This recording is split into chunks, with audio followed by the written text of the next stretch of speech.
All right, hello and welcome to week 47 of Chill Kernel Hacking for Fun. Chill Kernel Hacking every week. Thanks for joining. Today we are working on part C of the MIT course. So if you were following along from last week with week 46.1, which is the last episode, I was working on exercise 12 and I was debugging why it wasn't working. And I actually did not finish. By the end of that stream, there were still some issues. Since then, I actually did a little bit of an extra stream, which I have not released yet. And I finished debugging that one. And so today I'm picking up off with the next part. I will release that extra unreleased stream a little bit later. I'm not quite sure when.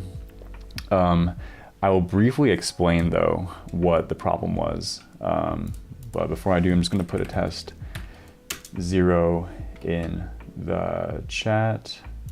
I'm also going to make sure the Twitter post worked and all that stuff.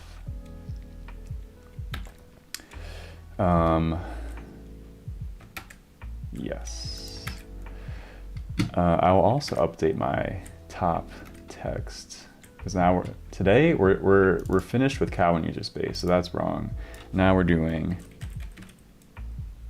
preemption. Preemptive multitasking is what we're going to do today, actually.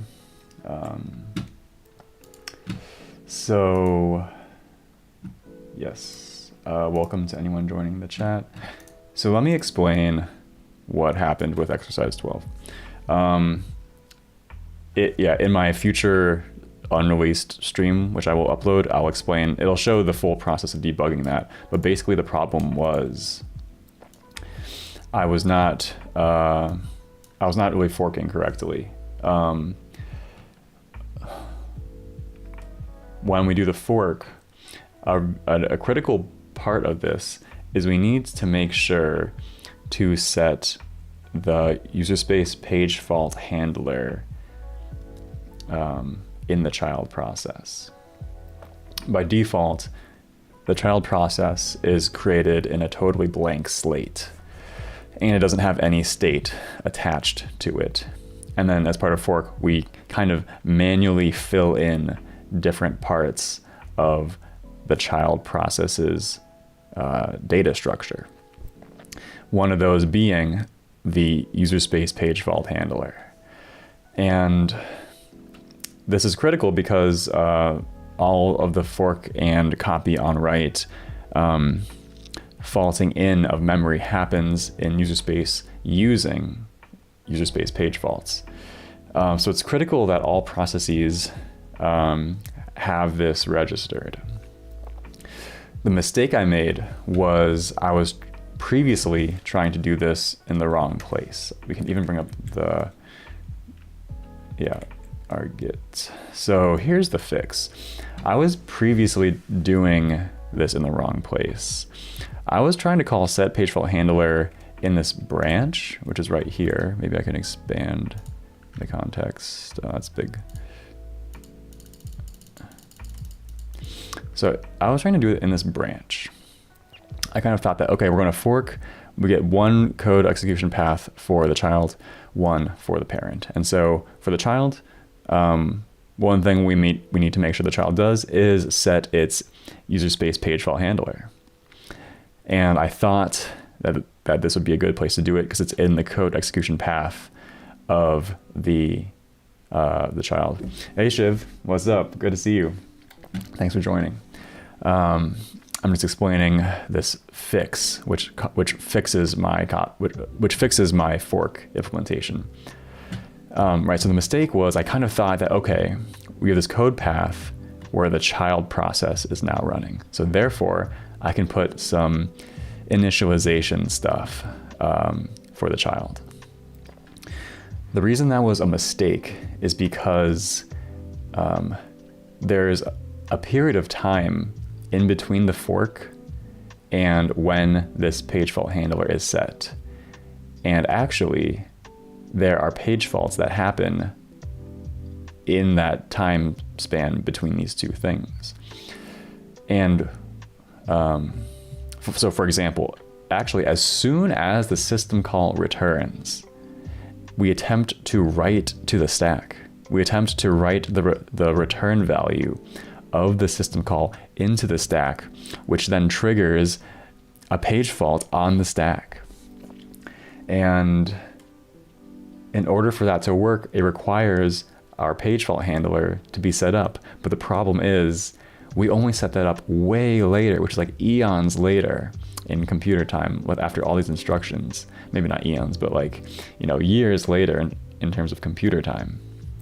And so this doesn't work, because as soon as the syscall happens in the child process, as soon as it gets an opportunity to run, it's going to default. And so we need to make sure this is set even before that. And the only way to do that is to actually set it in the parent. Because in this design, the child is not created in a runnable state. And so it's only marked runnable once the parent marks it runnable. And so therefore the parent can do all sorts of configuration stuff in a safe state while the child is not runnable, including set the child's user space page fault handling function. And that is what we see here. And critically, the system call allows passing in the environment of a process to set this for. And so the parent is setting this state in the child process's data structure, basically. So that was the critical fix. And let me just show you, with that fix, we can run the fork tree program and we get the expected output. So the expected output is that we have these like I am blah, blah, blah, blah. It's like this kind of recursive binary counting kind of thing, a little bit. And that is what we're seeing here. 0, 0, 0, 0. We get all these different combinations, and it ends with 1006, which is what that looks like also. Yes, there, like, some differences are allowed, like the messages may not appear in order and the environment IDs may be different. I think we're seeing a bit of that, but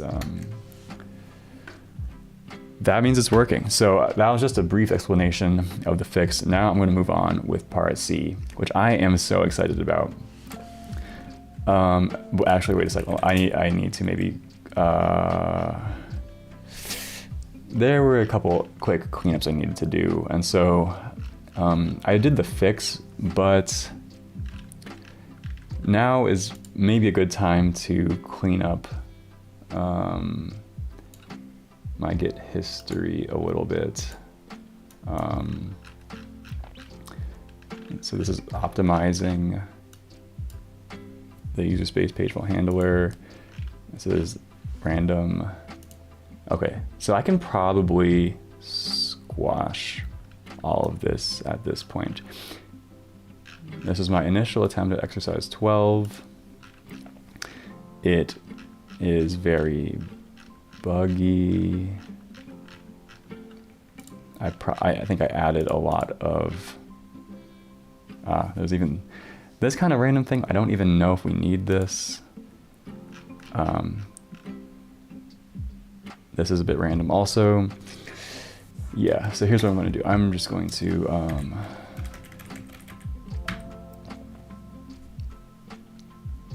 I'm going to squash all of this. Probably the fastest way is... Okay, so actually, no, this is not really complete yet. So what I needed is here, I need access. I'm trying to set the page fault handler for the child. Get rid of this. And in order to do that, I need to have this symbol. But that symbol is currently only available in this .c file.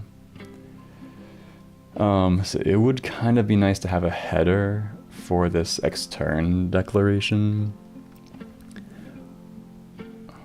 I think there's no page fault.h yet, so I think I'm just going to do that.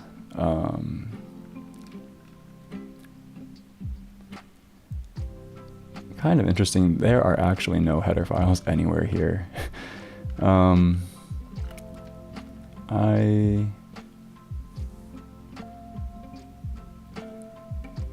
Yes, okay, this is all user space. Yeah, I'll just say new file. Say page fault.h.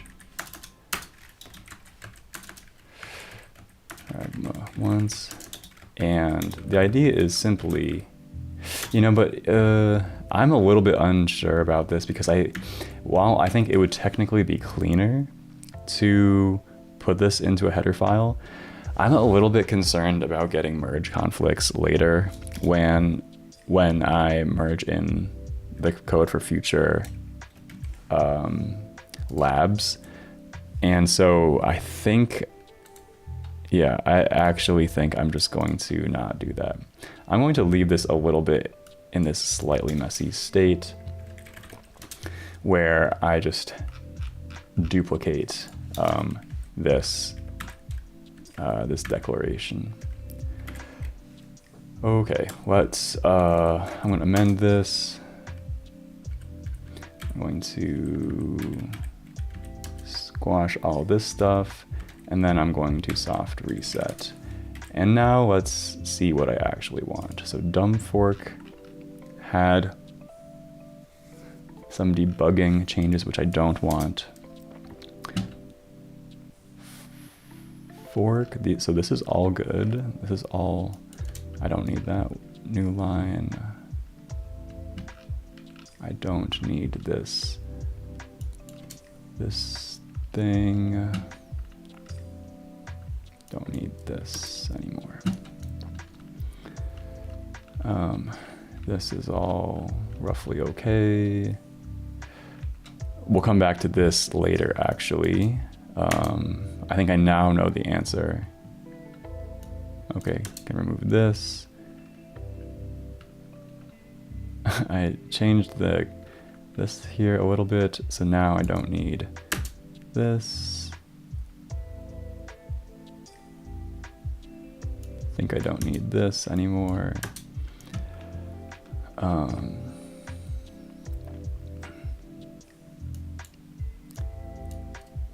I'm going to remove some of these debug prints. Did this right? I think it's right.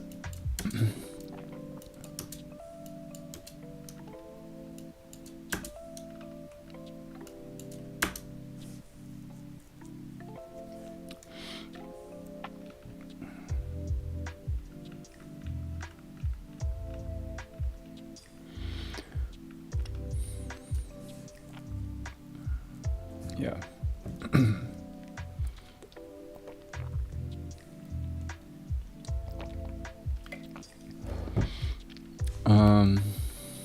Okay.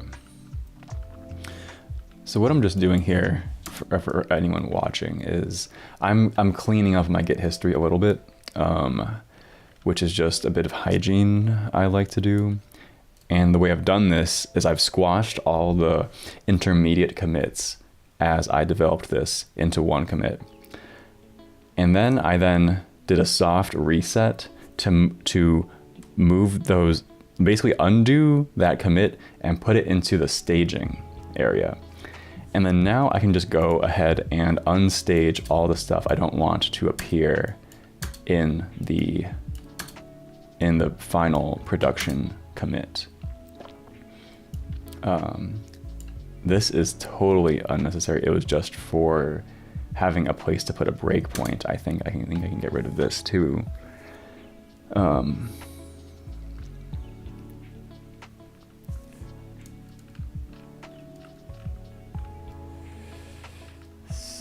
So this is still a bit of a valid question.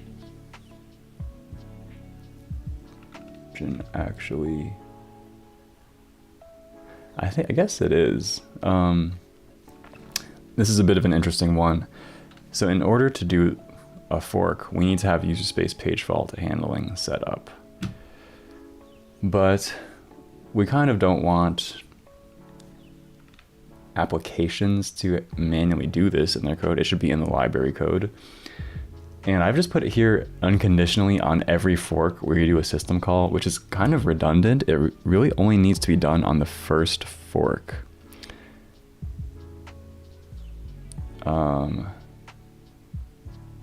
So yeah, I'm gonna leave that comment in there.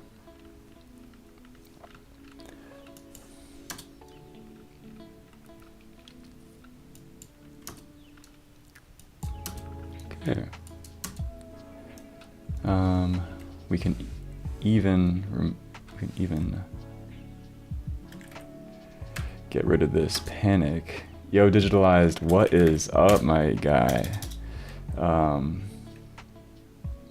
Yeah, how are you doing? Fork.c, fork not implemented. Oh, it's right here. Yeah, so we can get rid of this. I think I might just move this up higher, actually.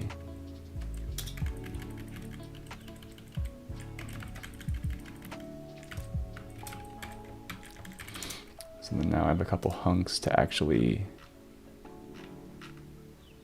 I may have made my life a little bit more complicated now. So I add this, and we're taking away this. Nice. So now we've kind of sculpted a bit of a better commit without a lot of that messy development, like debug prints and comments and all this stuff that I don't want in the production code. Yeah, so I think I can confidently delete that one.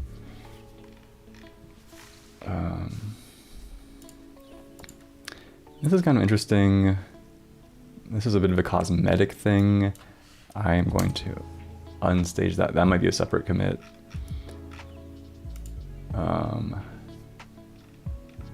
And there's also this poisoning allocation. Yo, what's up, Netta? You so chill, thank you. Getting my feet wet in a little game dev. Gone past some of the fork stuff from last time.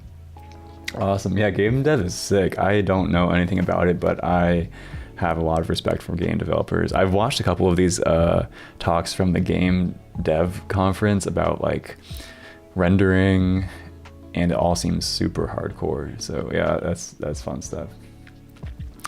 And yeah, so we're past the fork stuff. So what happened was I actually, in the last stream, I didn't totally finish debugging it, but since then I recorded a bit of a bonus. I worked on it a little bit and recorded another stream, which I haven't released yet. But that has the full detail of debugging those final issues. And now it fully works. And so when we run the kernel, it prints out all of these messages, which is what the class says that it should print out. And so yeah, fork is fully working now with copy on write. As far as I've tested it, I mean, there might be bugs. It's possible there are bugs. I haven't stress tested this or anything like that, but fork with copy on write is nominally working right now. And so yeah. So I'm excited to move on to preemptive multitasking today as soon as I...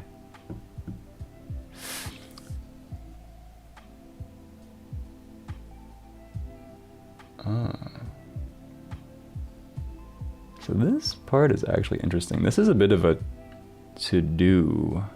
I forgot about this. Currently, the flags are ignored.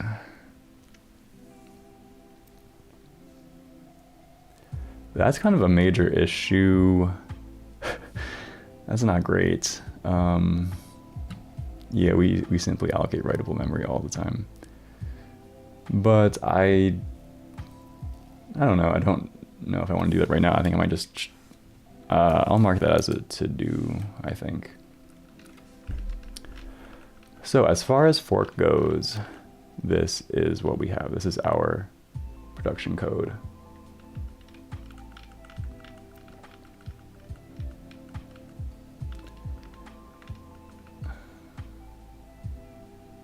I'll remove this comment. We don't need this comment also. I'll remove this extra new line.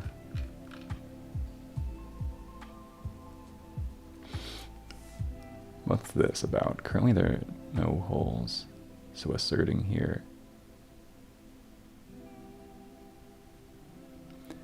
So this doesn't make sense anymore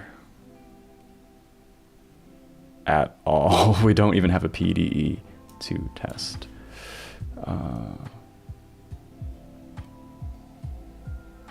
So do page, I mean, maybe an assertion for the present bit. So we call this do page for present pages. We could technically assert this, I guess. I might do that.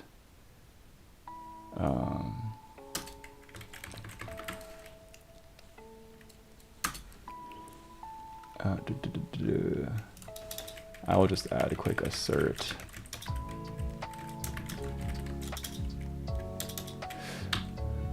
And I'll delete this. Yeah. So where is our assert? Right here. So I'm going to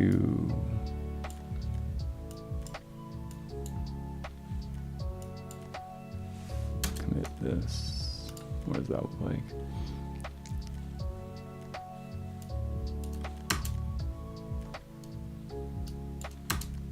Okay, got some asserts. Yo, what's up everyone? GJM Reborn asking about strings in C. What string library do you recommend to use strings in C pretty much as close as possible to Java? Sorry for the caps. No worries. Good question. I don't have a lot of experience with string libraries in C. I know glib, I think, has... glib is a pretty common string library. So I don't know much about Java strings, but I know if you want a string library, glib is one of these libraries that's pretty often used for this purpose. That's about as much as I know about that, to be honest. What's up, David? I am working on slight cleanups for my fork, and then I'm moving into preemption. We're doing preemptive multitasking and apparently inter-process communication. But today, probably I'm just going to start working on clock interrupts and preemption, which I'm super excited about, actually. I'm just going to finish this commit. Fork 12. And we can get rid of some stuff. So I have this kind of weird thing where I poison the memory of allocations. And glib is used in, for example, GNU tools or other CLI tools written in C. I don't know, actually. I think Kemu uses glib. Is that right?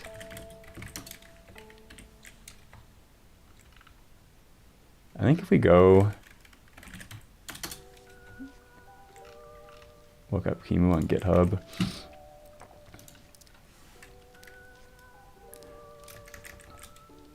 G-string. Okay, I'm not signed in. Yeah, I don't know. I actually don't know. I mean, I know a lot of projects use glib. I don't have a lot of them specifically in mind with big handle C strings. Yeah, I think a lot of these projects have their own string libraries. Yeah, I think it probably wouldn't be too hard to find out what file and GCC use, but a lot of those core utils are just kind of like hand coded with like manual C, like they don't even use string libraries really, I think. But yeah, I wondered that a lot too, actually, because handling strings is such a basic operation that it's really useful to have a library for that. But I think a lot of C programmers work around that by just not having dynamic strings. They just have static fixed buffers, basically, which has trade-offs of just like these fixed lengths of strings. Yeah, or they just don't use strings and they use like integers and binary data as much as possible. I'm going to delete this hunk. This env.c thing will be for later.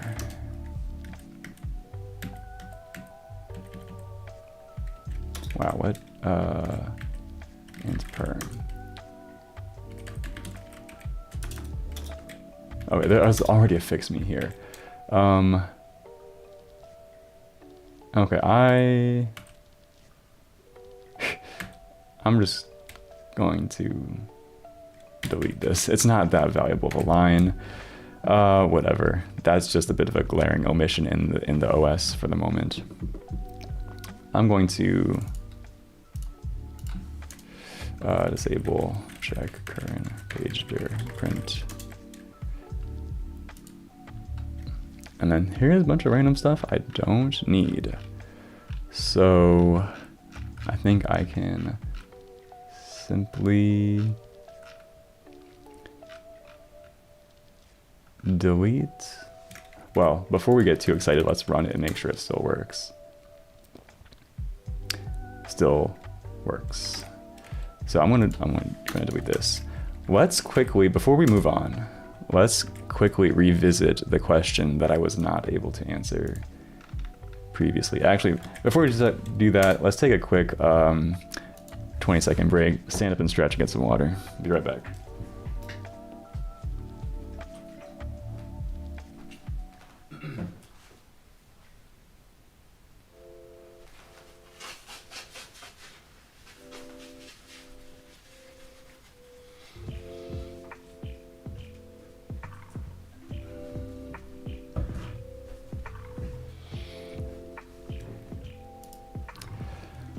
Okay, we're back. Let's revisit this question that I was not able to answer previously. The question is right here. No.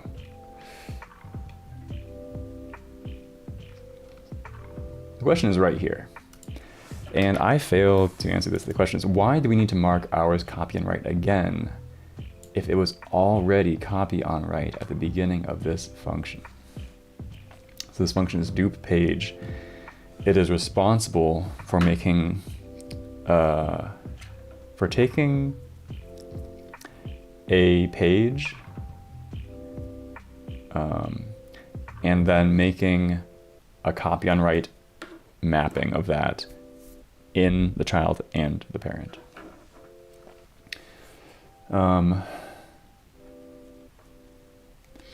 And concretely what it needs to do is map our virtual page from the parent into the child, into the target, at the same virtual address. If the page is writable or copy on write in our process, the new mapping must be created copy on write, and our mapping must be marked copy on write as well. And so if the page is writable or copy on write, meaning here, so here's where we do the second. If the page is writable or copy on write, we then make the mapping marked copy on write as well.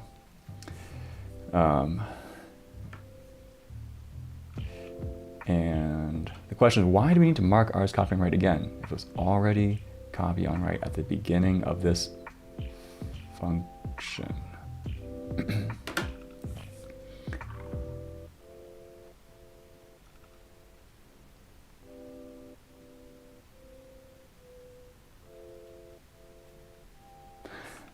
That's actually a bit of a different question than I thought. Well, the other question was actually in the coursework.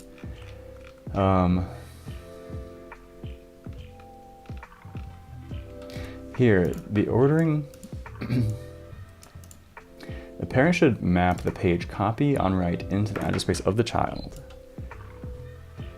and then remap the page copy on write in its own address space.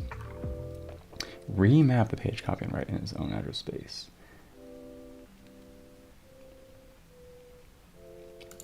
The ordering here, marking a page as copy and write in the child before marking it in the parent actually matters. I think it's related to how a system call faults in the stack.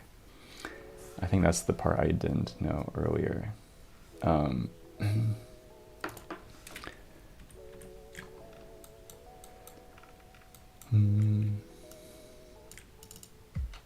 at 22:47. So we mark the page copy on write in the child, which does a syscall, which is going to write to our stack. And then but that's okay because we haven't marked our stack as copy on write yet. And then we do a system call to mark our stack as copy on write, which immediately faults it in because because doing a system call writes to the stack the return value.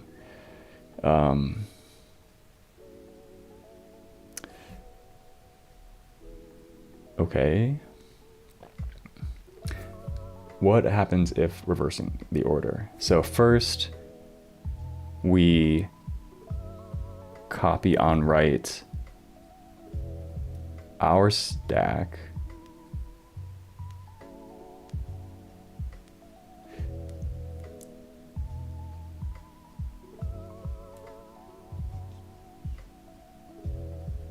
and then we mark the page as cow in the child. Okay, I think I'm still totally not clear on that, to be honest. Add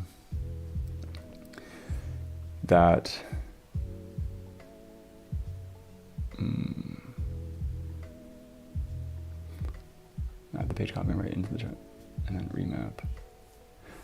This remap, which is interesting.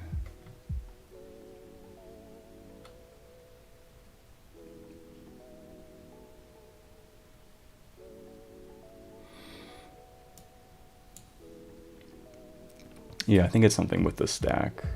Oh. The thing here with the situation, maybe let's try to explain it. So, the parent process and then the child, right? So first is the parent with its stack.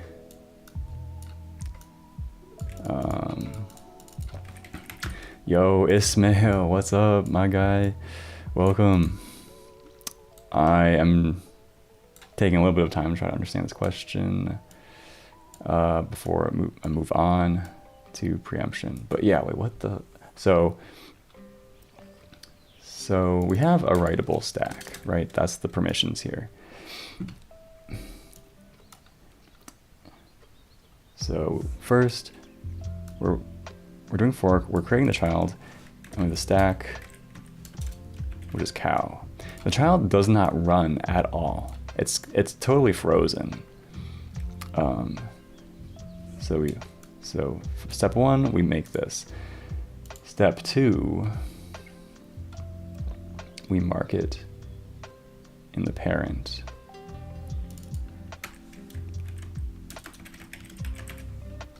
We mark this cow, which then immediately faults it in. The process of doing that immediately faults it back in.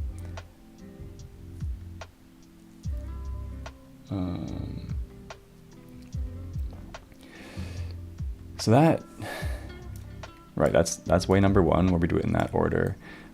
Way number two is, okay, so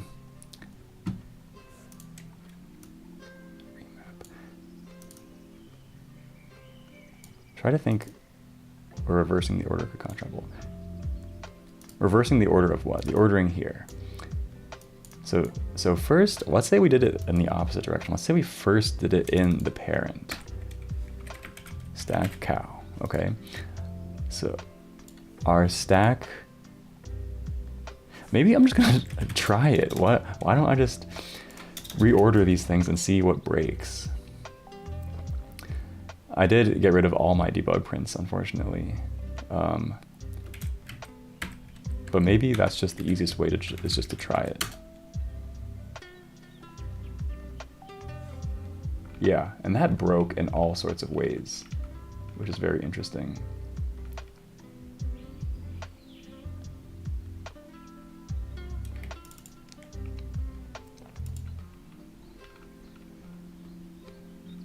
And its process seem to be crashing at EEBFEF, which is, I actually don't recognize that address.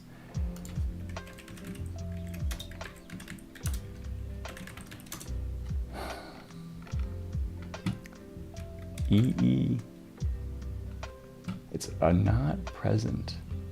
It's a write to a not present page. Why EEB FEF?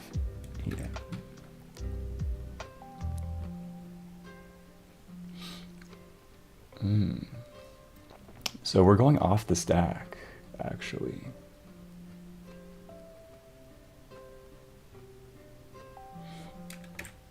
So when we try to run it, we have these crashes that are happening.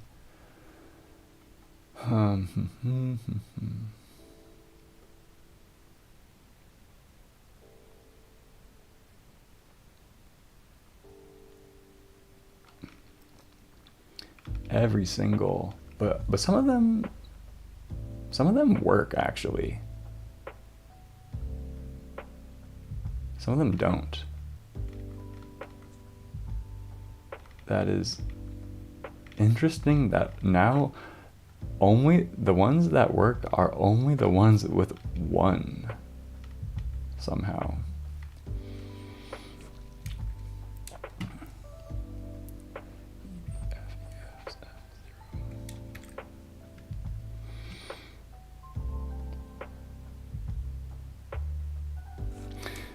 Okay, so that's a bit of a clue.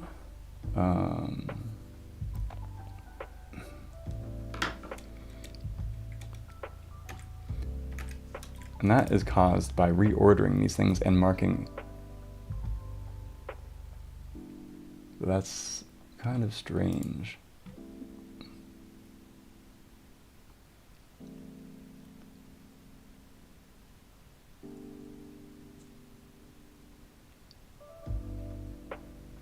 It's just like a weird number.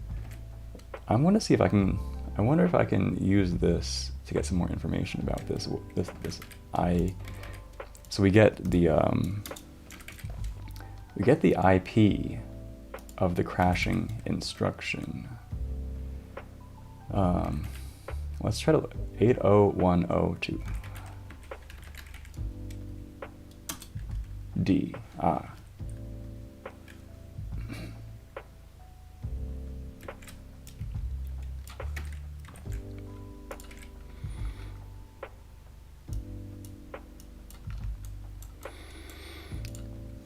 Is that right? Which is a stack right.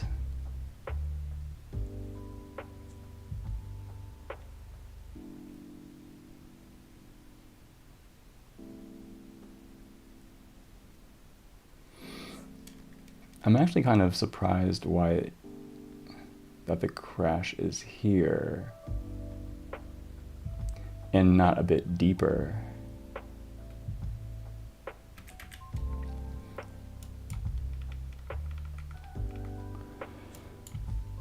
Yeah, I kind of didn't want to go this deep in debugging, but I kind of wanted to move forward today, but I sort of am not satisfied with the fact that I don't understand this.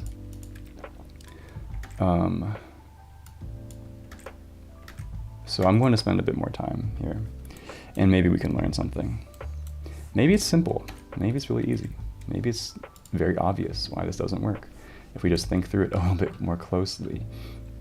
So in this ordering, so just to do one more check, we reorder it back and everything should work again. It fully is working. Fork is fully working. So let's just break it and see if we can understand why. Let's see if we have the mastery to understand what's going on here. So yeah, so that breaks. And why does it break? It breaks because what happens? So first thing we do, so it's breaking for very strange reasons in a very strange way. I'm going to collect all the information over here. And I'll even collect this comment.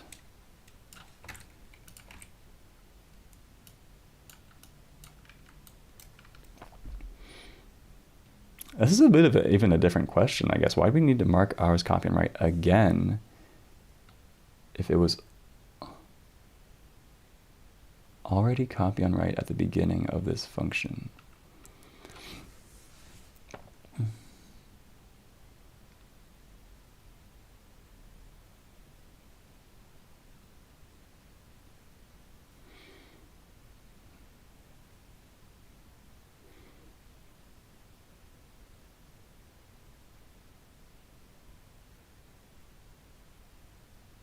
Yeah, okay.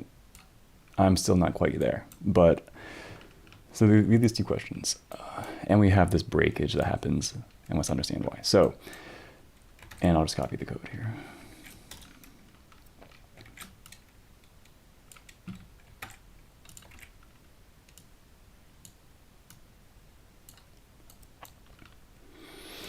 Yeah, sorry I can't answer your questions right now, JG. I'm trying to really focus on understanding this. Also, what's up, Afnan? Thanks for joining. Hope your travel was good. It's been a couple weeks. Okay, let me lock in right now. I'm trying to lock in and understand this. So here's the broken code. Okay.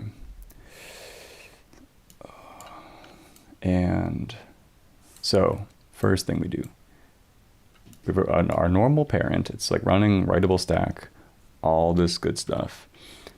And let's say we reverse the order of operations and mark the page as cow in the parent.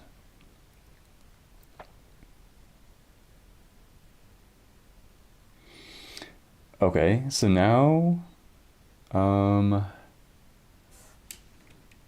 but the thing is, I'm pretty sure if we do that, the first thing, it's going to immediately fault it in again as writable, basically. And it will basically be as if nothing happened. That's my guess. Because as I observed last time, or in episode 46, I think, simply doing a system call to mark the memory as copy and write faults it back in again when we write to the stack. So here's so let's say we try to do that. We mark it as cow. It immediately gets faulted back in. Then what? Then we do the first one. We mark the page as cow in the child. Okay, but I think I see the problem. So the problem here is now we have, let's say we have the fizz stack memory.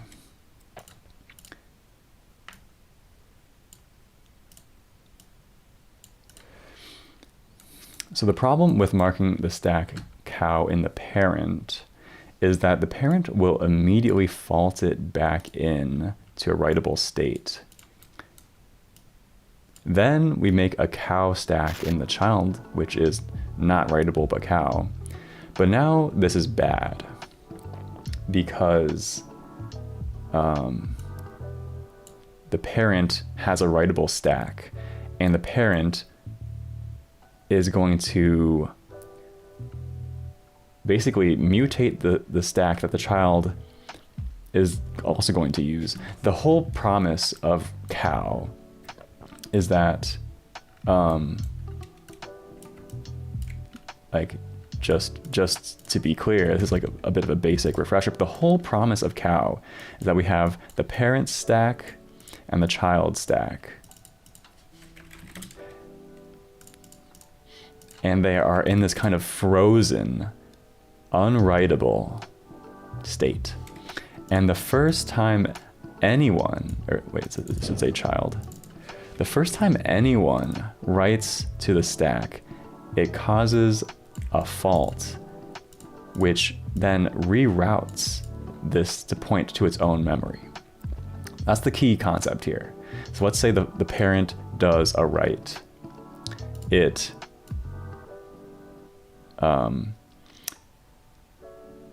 basically atomically kind of swaps this out, and now the parent continues with its own stack, and the child then has its own stack, and they can now basically both write to them. This only works, like sharing it like this only works while you're only doing reads.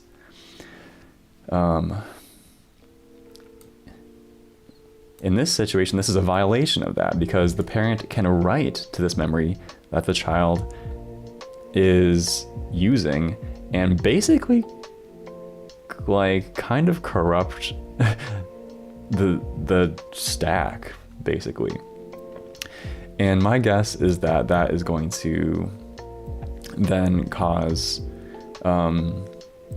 issues with stack variables and pointers, and which could plausibly lead to something like this, which is like an invalid pointer access off the stack. That is my understanding here. We end up with this weird shared thing where it's like a violation of cow. To fill it out, let's say we do it right. So first thing we do, we map a cow stack in the child. We got the physical stack memory, right?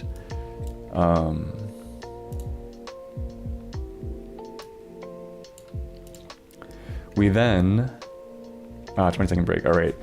20-second break, stand and stretch, be right back.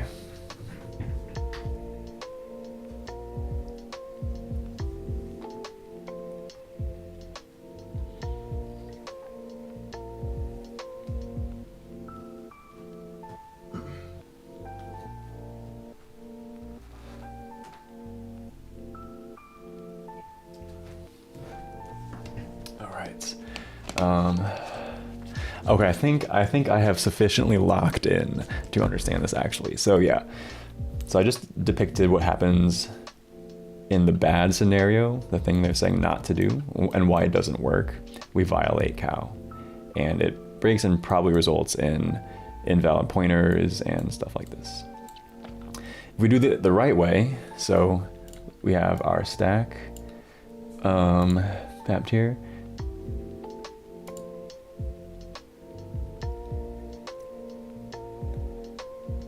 We map a cow copy.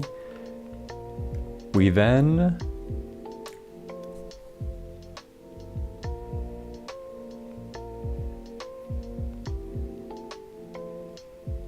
this is kind of interesting. So then we make ourselves cow, which the process of doing that then triggers a fault.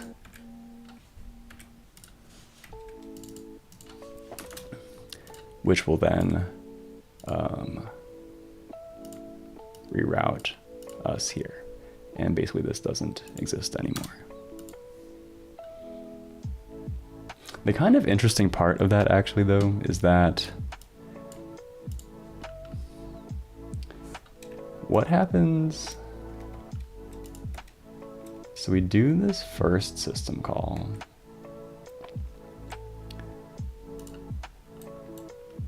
Which creates an alias in the child. However, so we do the system call,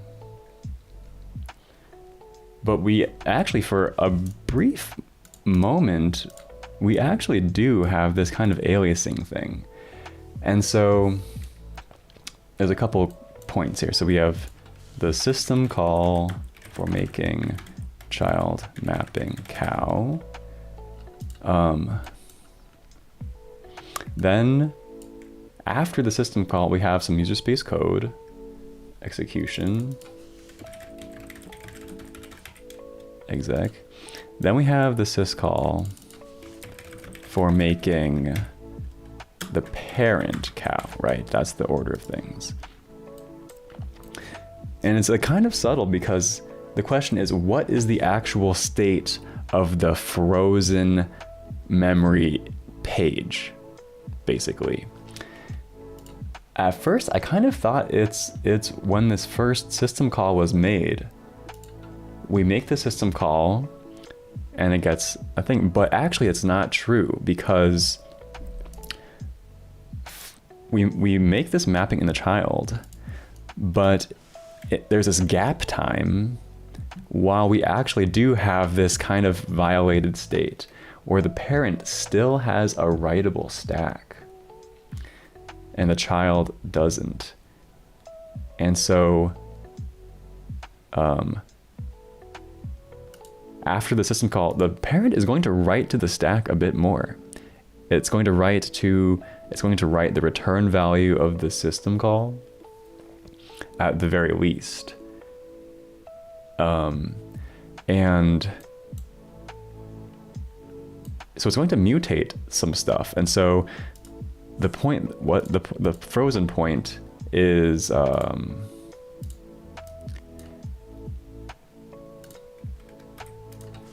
frozen point? No.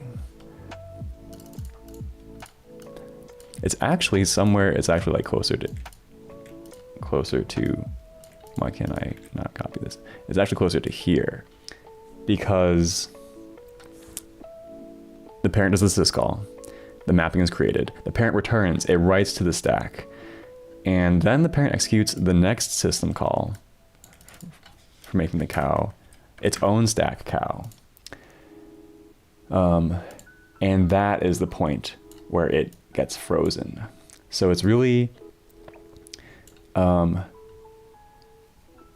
is actually the final point of the freezing where they get the same. And then the process of doing this, immediately the parent returns and then faults in its own writable stack. And then we don't have this aliasing. It's not a problem. Like the key thing though, back earlier in the explanation, this was like the original state. Wow, that's a big arrow. That's why is that arrow so big?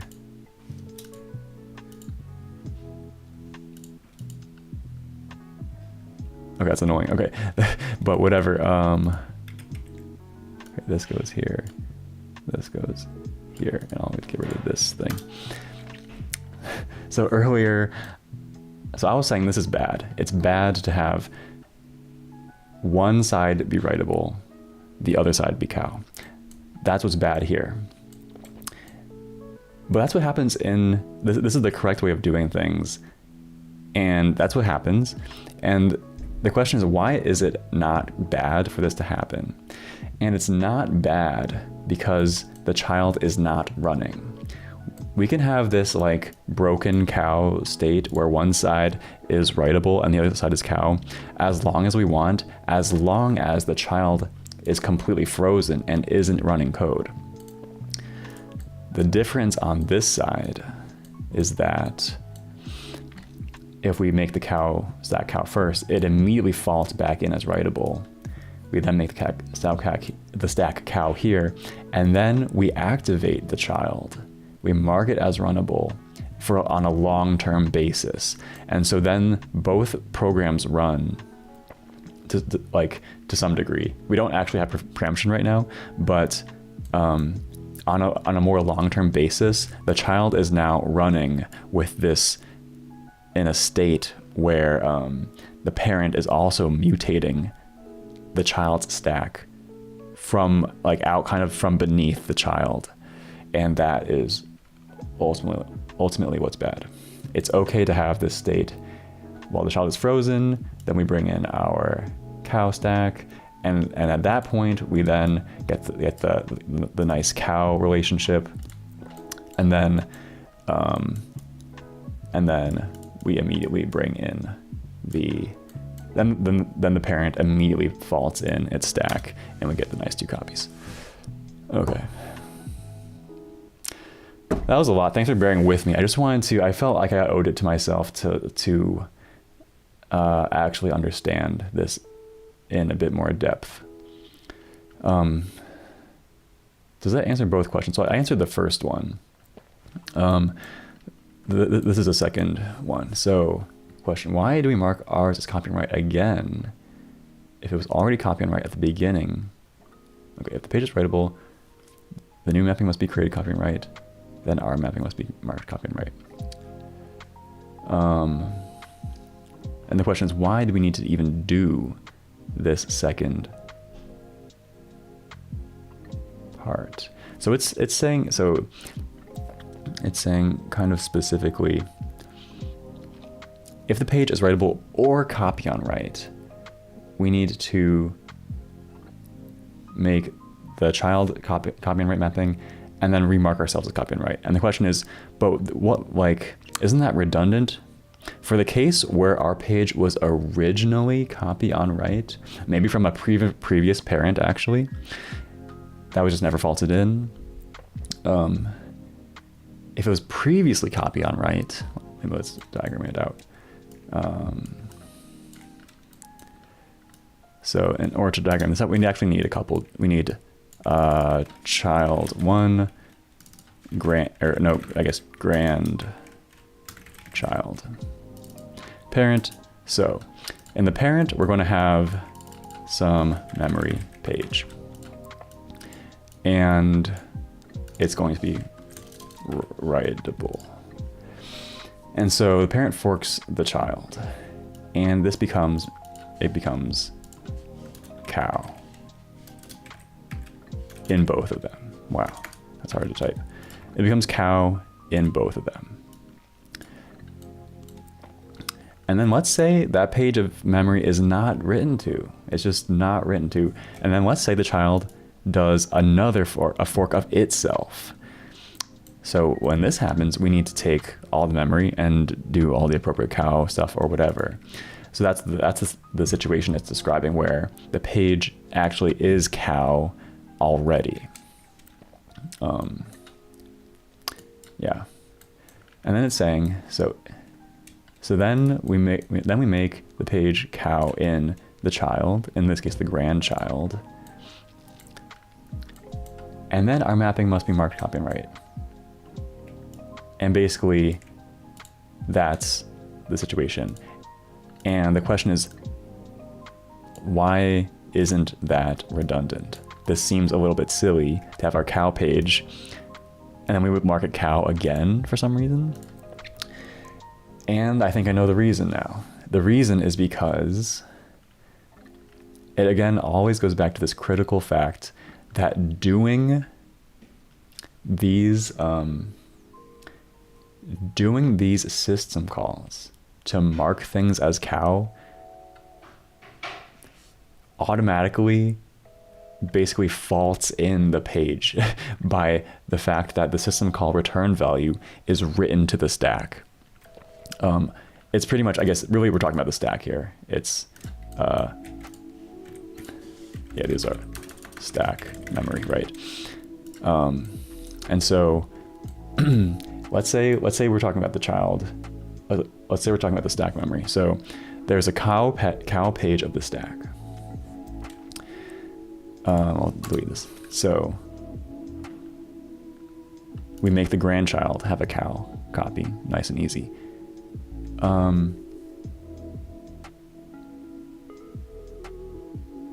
But actually, wait a sec.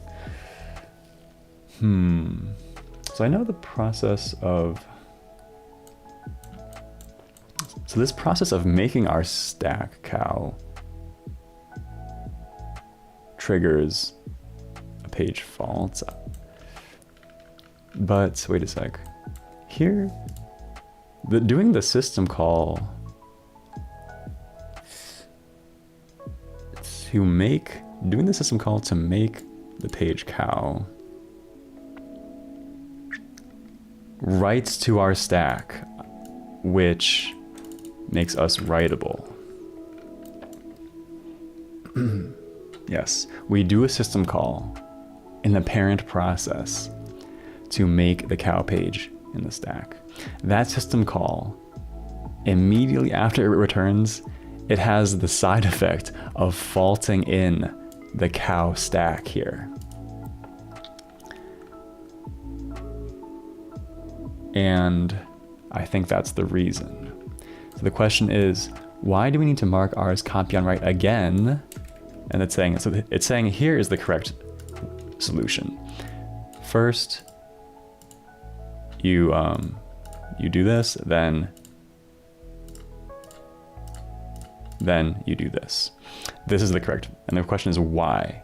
Why do we mark ours as copy and write again, which is this thing, if it was already copy on write originally?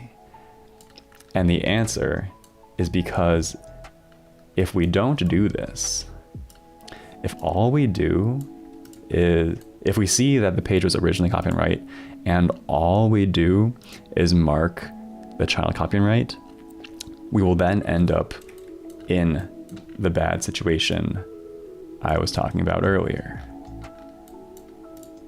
Okay, my arrows are like insanely huge right now for some. Okay, maybe it's because of this. If we see that the page was originally copy and write, and all we do is make the child copy and write, we will end up in this bad situation where the parent will actually have a writable alias, a writable pointer to that stack, and the child will have a copy and write pointer. And that's because doing syscalls faults in the stack. So that's why it's saying, no, this is not enough. You need to mandatorily have this thing too.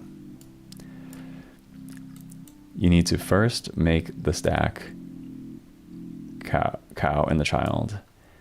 That process will incidentally fault the parent thing in.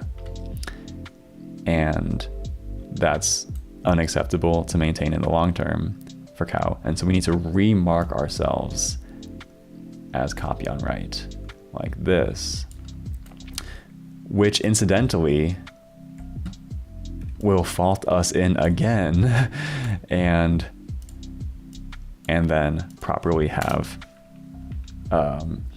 the two separate memory pages. Yeah, it's interesting. Ismail, is cow not inherited by the child? Yes. So I'm not totally sure I understand the question, but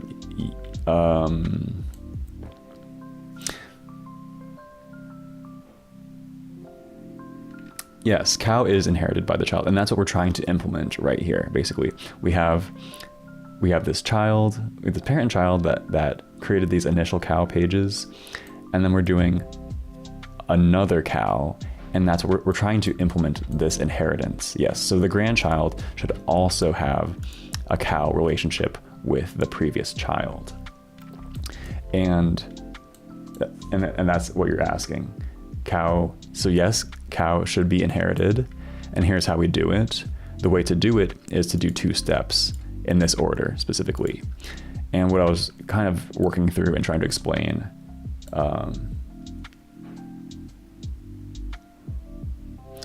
I was trying to explain is the reason why you need to do it in this specific order in order to actually implement the cow inheritance thing. Yeah, it is like pretty detailed, but I think my key takeaway is when you're thinking about cow and copy and write and fork, the stack is actually really interesting to think about. I never really thought about that, but the stack is probably the first thing. Like the stack never remains copy on write for long, basically. The stack is such actively written to memory, like all the time, that the stack never remains copy on write for long. The stack basically immediately gets faulted in, like all the time, on doing system calls, for example. And so that's like a really tricky thing. And that's the reason why you need to do the first step, cow the child, second step, re-cow the parent, and why it's not acceptable to just skip this part, even if the thing was originally cow, because it's not going to stay cow. Doing things accidentally faults in the stack. And so we need to make sure we properly do cow by recowing ourselves. Okay, that is enough about cows. I am cowed out for the moment. Let's get into the actual content of today's stream, which is clock interrupts. And all right, let's just take a quick 20-second. I was doing 1 minute. Let's just take a quick 20-second breather, and I'll start on the new stuff.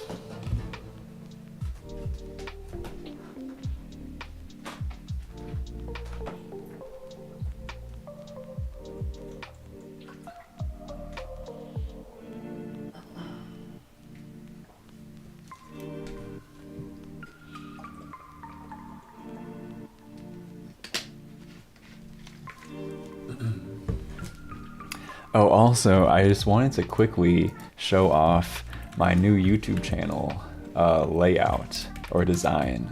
I'm actually pretty excited about it. I redid a bit of the visuals for my my YouTube channel. I'm really into heavy metal, and so I commissioned a custom heavy metal logo for my brand, basically, for my channel. And I think it looks kind of cool. So I'm starting to use that now in my thumbnails and my banner on my channel. So I just wanted to show that off. Yeah, I think it looks pretty cool. I don't know. I think those logos look awesome. So, all right. Anything else we need to do here? So we can do that. Let's move on. Let's move on. No, don't kill pain. Okay, I guess let's read. So, part C. Oh, actually, shit. Make sure, okay, maybe I spoke too soon. Or, that's part B. Make sure all parts of part B pass. How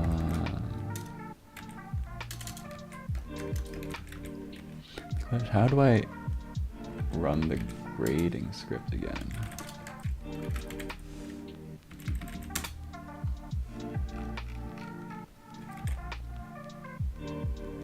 So I'm running grading script for number 4.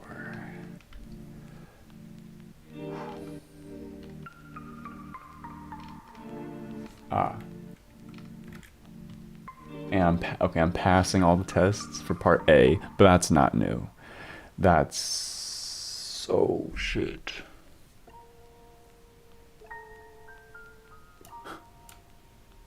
Oh no, what? You have got to be kidding me.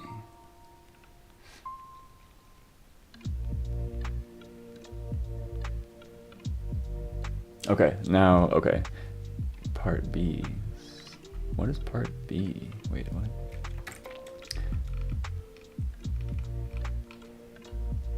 Okay, part B is fault read, fault write, fault die, fault regs, fault alloc bad, fault alloc no stack,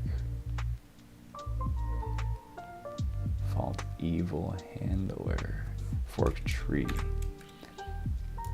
Okay, so now I'm starting to fail these spin tests, which I haven't gotten to yet, so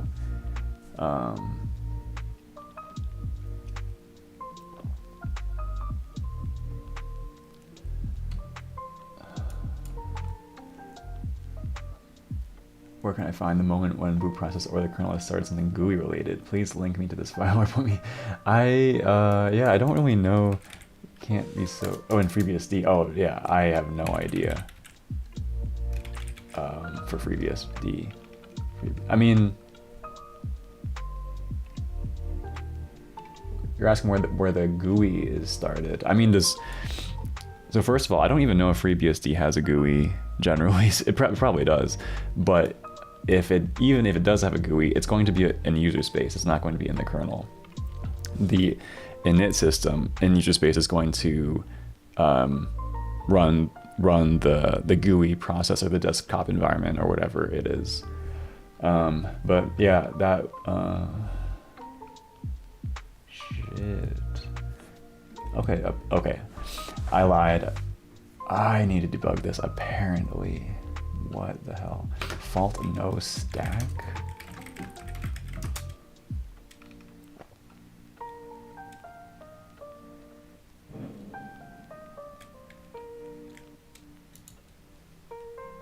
Test user fault handler being called with no exception stack mapped.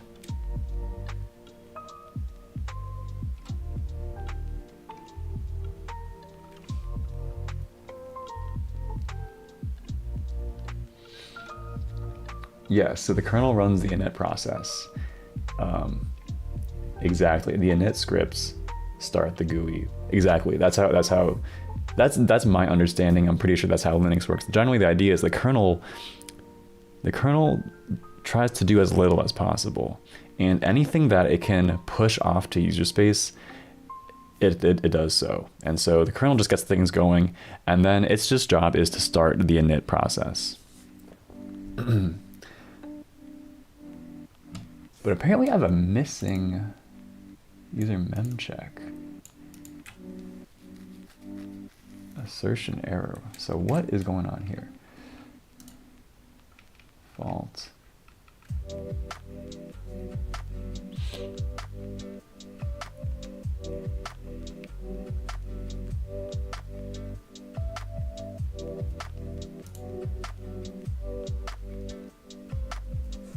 So this is saying if we have a program that has never mapped the exception stack.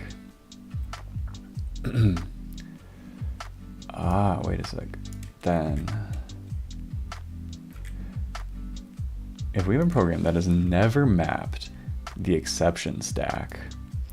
So as a quick refresher, with our user space page fault handling, user space is responsible for mapping and some stack memory, which happens right here. User space is responsible for calling the set page fault handler function, which maps some memory that's used as this exception stack.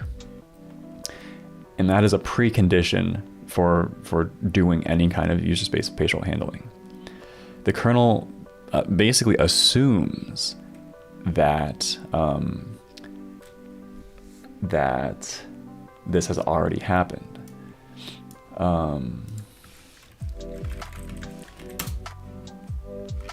And no, I want trap.c page fault.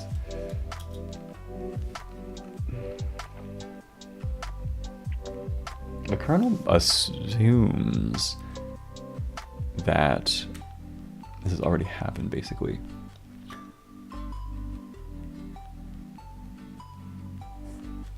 And what this is simply saying is that it's expecting a very specific assertion check to have failed.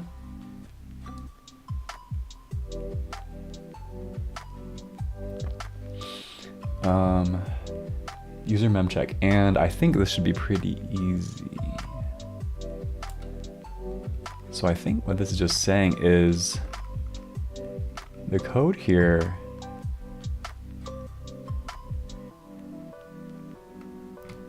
it's saying user mem assert.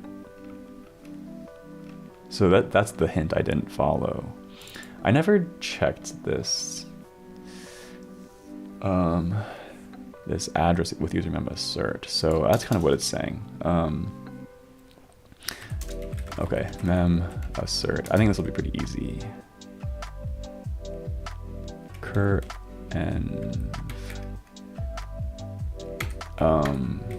And it's going to be ux stack top minus page size. Page size. And it needs to be writable. So this is a function. This is a function that we wrote a while ago, and its job is just to allow the kernel to check if certain user space addresses are safe to access and then panic if they're not. And I think it was just the grading script just expected me to have this specific kind of check. I checked it in a different way. I didn't call this user mem assert, but I instead I just walked the page tables to check if that was present and writable. Let's try this. I will get to your question in 1 second.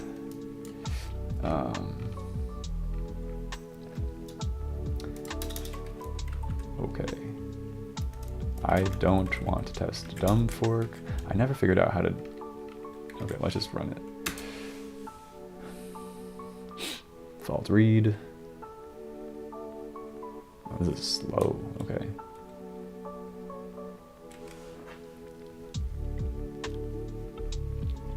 Fault regs, fault alloc.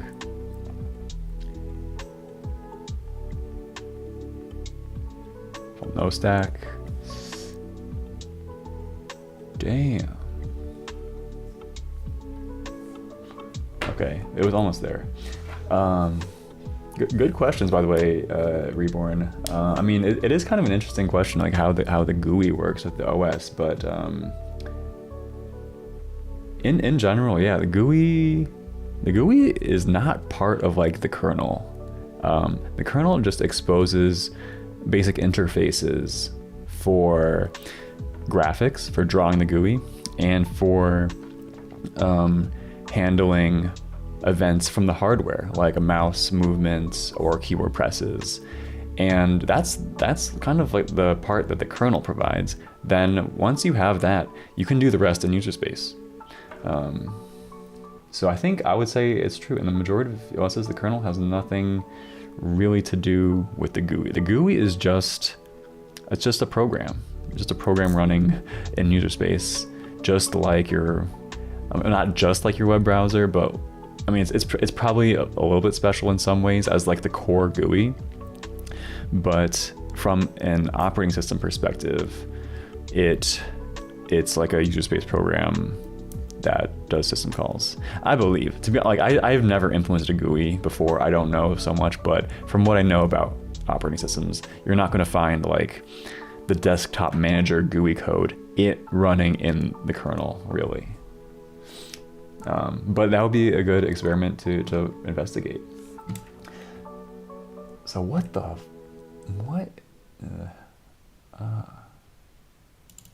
it's saying, okay, now I have my assertion memcheck failure, but I am missing this like very specific thing it wants.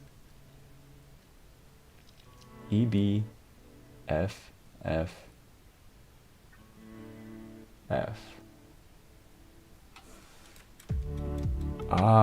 It's saying, so I'm checking a bit differently than how it wants, I think. I'm checking it in a, this is kind of stupid. I'm checking it in like a slightly different way than the grading scripts want. It's not really related to correctness. It's just a matter of the grading scripts specifically want me to check that this like high part, EBFF, so mem layout, what does this look like again? The UX stack, the EBFF 1000. And it's specifically saying it wants me to do a check at the very high end of this. Let me see. So I guess, so what I was doing is I was checking that the start of that region exists and is mapped for a page size. But I think what it wants me to rather do is, oh wait, no, I actually already have. Wait, okay, wow, okay, this is interesting. I actually already have an assert. What did I do wrong? Best?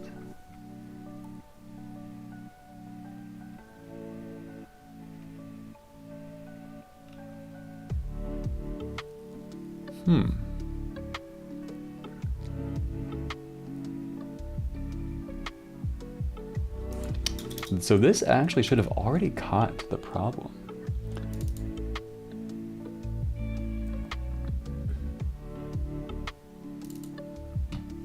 So here's where I compute basically like the top part of the trap frame, I think.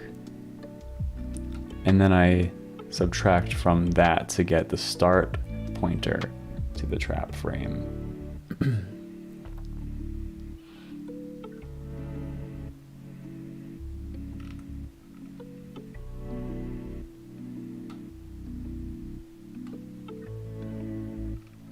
Okay, so this is interesting. Why didn't that work? Grid map 4. And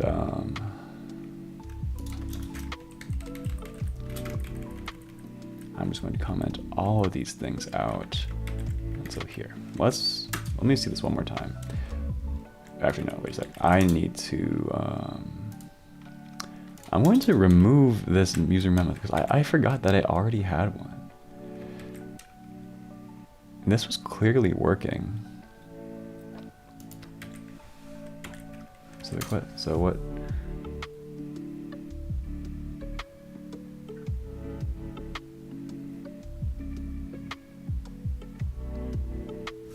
Full cumulative output saved here. Let's look.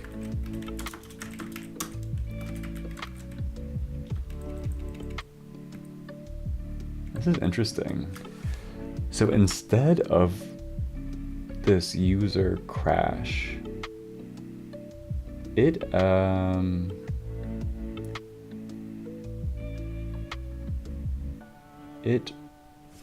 user fault VA. I see, it crashes here. So it's because of this. This is interesting. So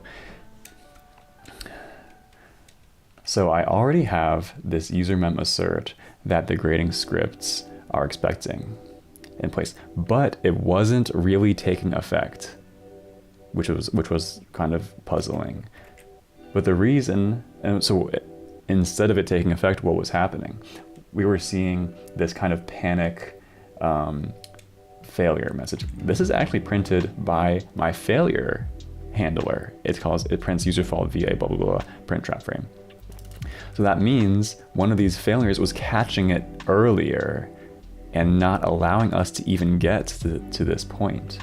And I think it's this one. This is my check that makes sure the UX stack exists and fails otherwise. But I think what the test scripts want is for me to not do this and rather just rely on this assert right here, which I kind of don't love because I kind of believe in doing error checking as early as possible and bailing out.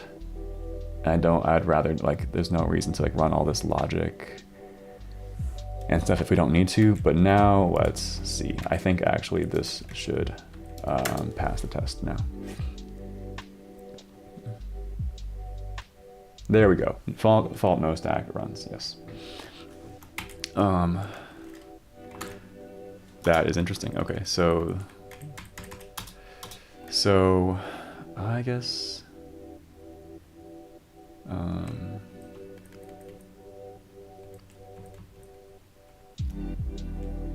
yeah, I'm gonna add a comment. Rely on this to validate is present. I guess it technically is a bit redundant to have both the assert and this thing. So, okay. I'm gonna amend that into, actually shit, I think I didn't want to do that. Or, no, that was the wrong place.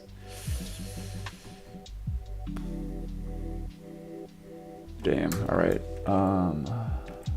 Yeah, but good thing I'm using lazy git, which allows me to do a custom patch, which is really sick. And I can just move the patch into a new commit. So, I need to extract one more thing. So, yeah, it was this part also. Patch into new commit. So now I have my two commits, which I'll merge. This is the thing, I accidentally just amended this into the wrong commit. But what I actually want to do is amend this into implement set page fault this thing. This is the part. This is where I want to amend it into. I think what I will do is I'll just move it up. I'll just soft reset this, and then I'll come down here. Actually, LazyGit even has a feature where I can do, I think, Control F. Oops. Yeah, I can do Control F, and it automatically jumps me to the right commit to amend into. And I will just amend it directly into here. Good. Okay. That's great. Now let's continue. That took a bit longer than I was hoping for, but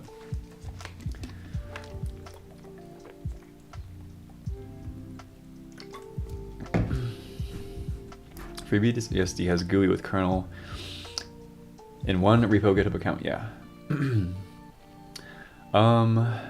So the FreeBSD repo is in one repo. I don't know if there's a GUI in there, to be honest. I don't know if FreeBSD, does FreeBSD have a GUI? That's an open question, yeah. FreeBSD, it probably does.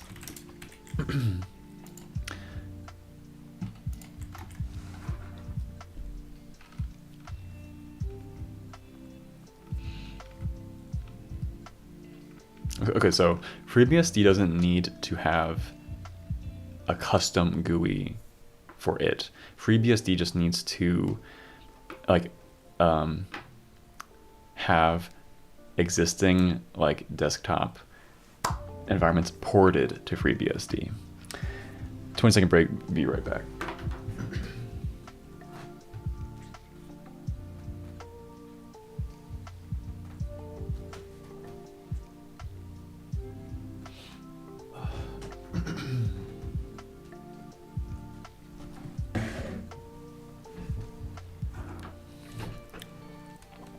So this is saying the X Window system supports BSD.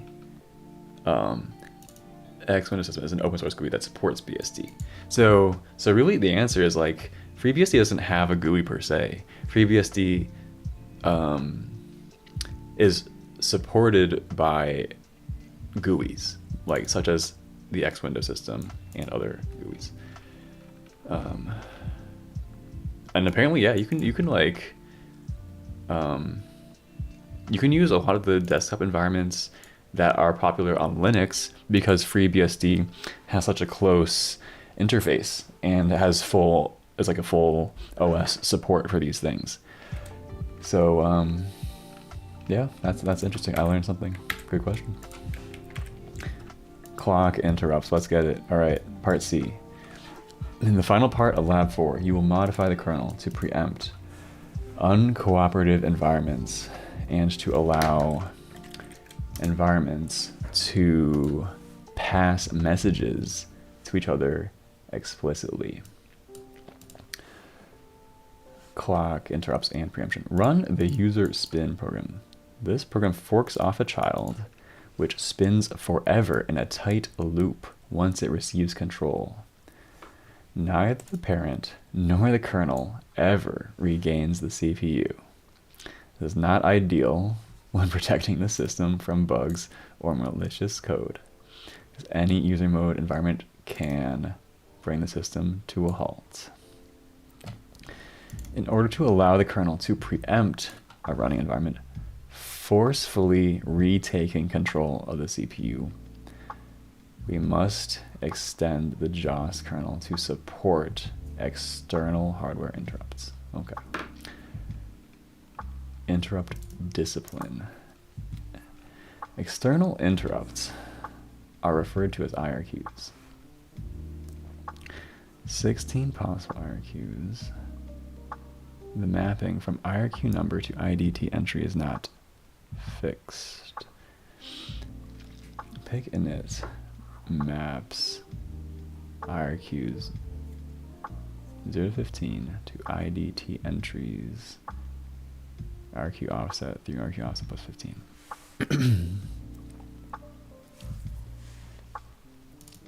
Okay. We just happen to map the IRQs to specific IDT entries, I guess. Let's take a look. Nice, clean text editor. Pick init. So this is new to me. I don't really know. I know pretty little bit about interrupt control, like timer interrupts and that kind of thing.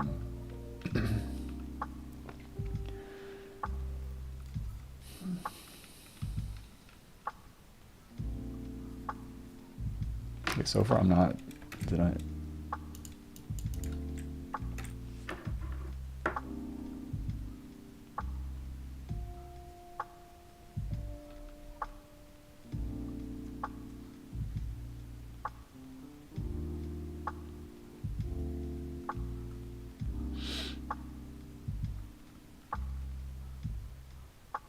Okay, so far I'm not really seeing anything to do with the IDT.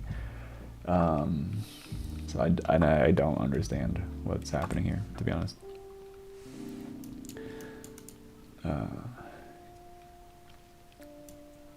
Okay. IDT entries 32 to 47 correspond to the IRQs. For example, the clock interrupt is IRQ 0. Thus, IDT IRQ offset plus 0 contains the address of the clock's interrupt handler routine in the kernel. This IRQ offset is chosen so that the device interrupts do not overlap with processor exceptions. What?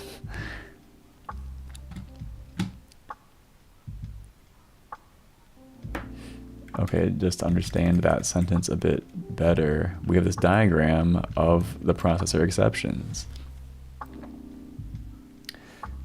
A bunch, like, specific interrupt vectors are reserved for specific reasons. And it's just saying, so device interrupts do not overlap. Like, it does not make any sense to have device interrupts firing on these interrupt lines or whatever. So in the early days of PCs running DOS, the IRQ offset effectively was 0. What? What does that even mean? I actually don't really understand that.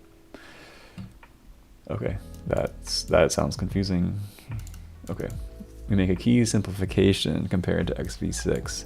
So here's one of these other things, I guess. It keeps talking about how JOS in relation to XV6 is a bit simpler. which is interesting. Like, x86 is a bit complex in some ways. External device interrupts are always... Okay, this is that part that I was debugging, I think, a couple months ago, due to what I think is a bug in JOS, where they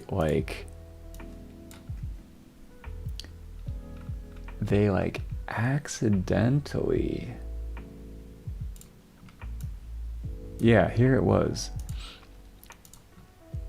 There's this STI line for re-enabling interrupts, I think, which was actually present, and that was causing all sorts of issues. It triggered an assertion in the interrupt handler.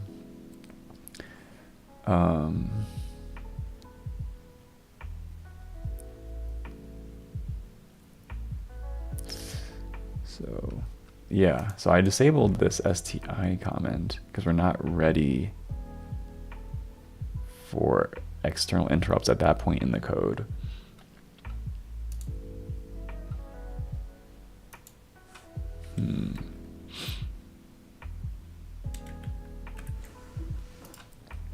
External device interrupts are always disabled when in the kernel.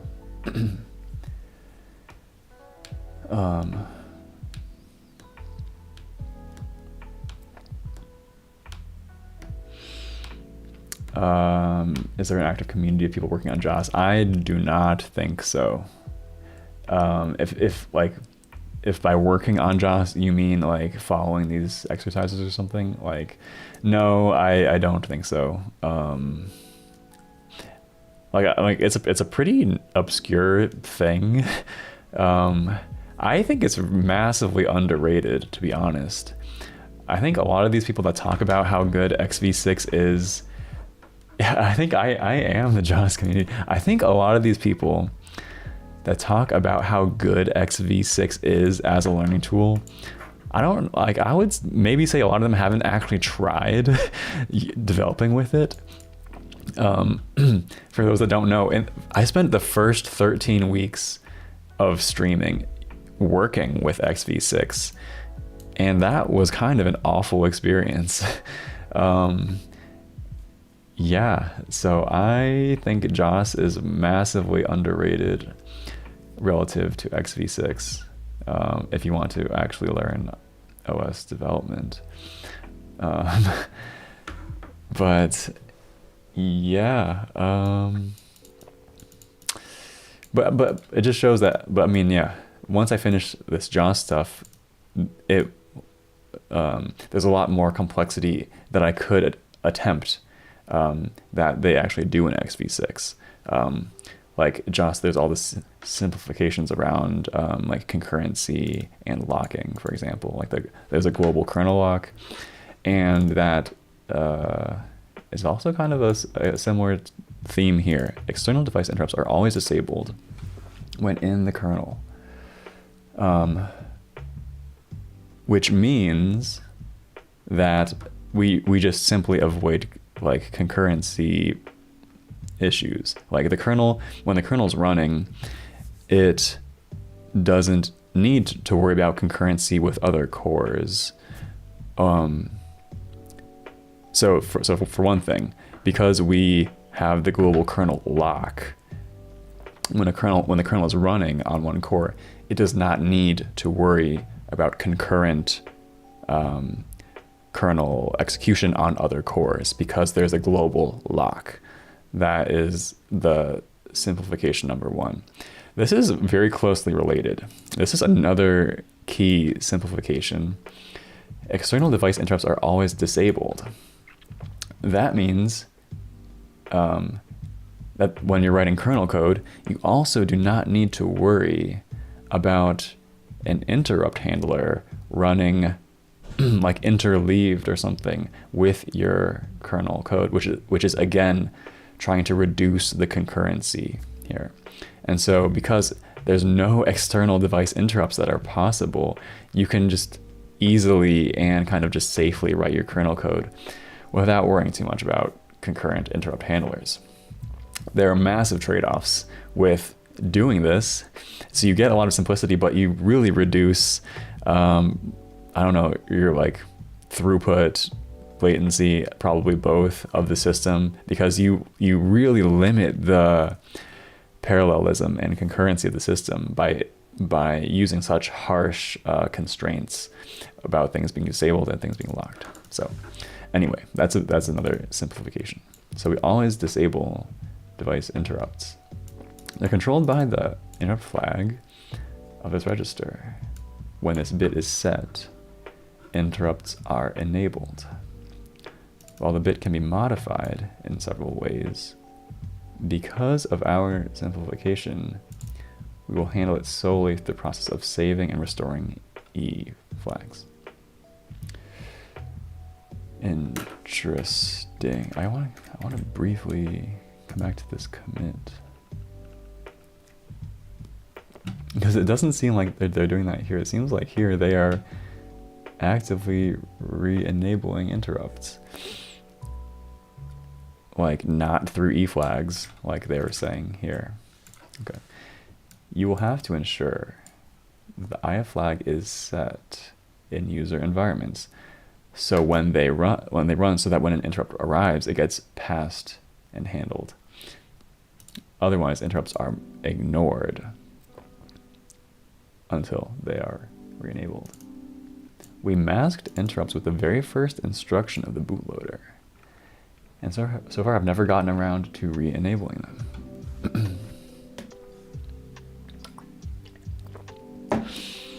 Okay, nice. Exercise 13, let's go. Lucky number 13. Modify trap entry assembly and trap.c to initialize the appropriate entries of the IDT and provide RQ handlers. Then modify the code in env-alloc to ensure that user environments are always run with interrupts enabled. Also uncomment the STN. That's the key thing that helped me figure out the problem originally, because this thing was not commented out. It was like there, and so now it's saying uncomment the STI instruction in sched halt, so the idle CPUs unmask interrupts. Processor never pushes an error code. Okay. After doing this exercise, if you run your kernel with any test program that runs for a non-trivial length of time, you should see the processor print trap frames for hardware interrupts. Okay, let's just go. Let's go trap entry.s. So yeah, I never really did the work to make it a bit easier to declare these things. Also, where is this declared trap.h? So here is the RARQ thing. This is cool. I am so excited. It's always fun and exciting to be working on interrupt handling stuff.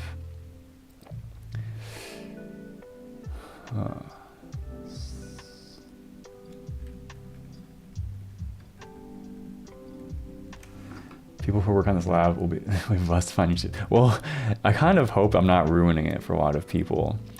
But yeah, if people do want to work on these labs and they get stuck, hopefully my streams might help them a little bit.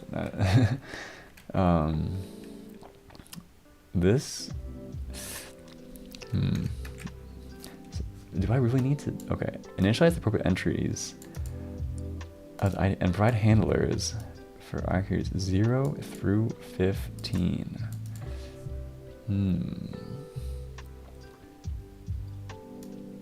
Okay. So I don't know what to name this.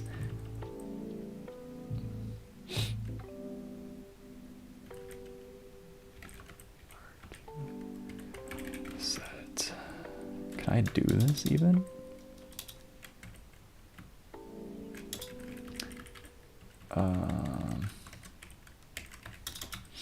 I am a little bit unsure what's going on. So when we use this macro, it defines a little assembly stub,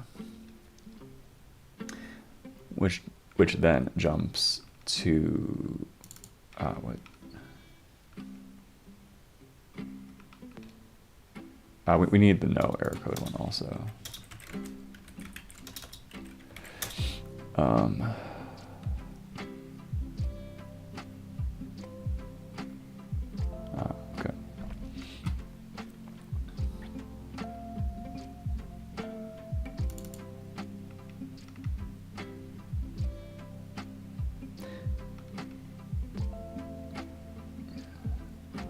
Okay, I sort of slightly forget how this stuff works. So we have this macro, and it takes an interrupt number and the name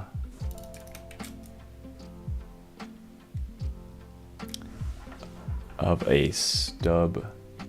Yes, okay, so it declares basically this assembly stub. We will then need to later use that stub when declaring the IDT, and annoyingly, we also need to replicate that here.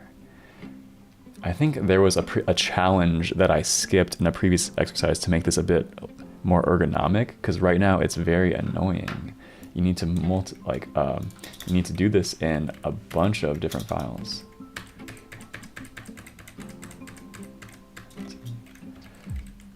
Okay. 7, 8, 9. There might be faster ways to do this. Oops, wow.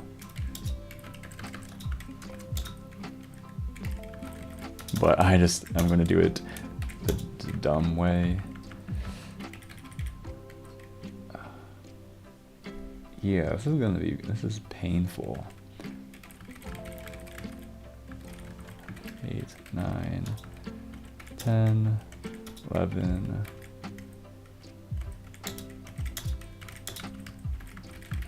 Okay. I hope I can do... Can I even do arithmetic in a macro? I don't think so. Ugh.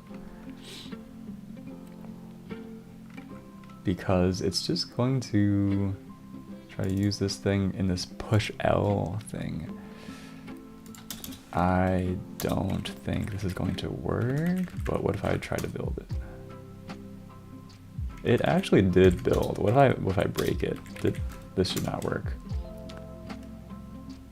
That broke. Okay, actually, so it's actually possible to do addition in these macros. That's kind of cool. I hope that worked.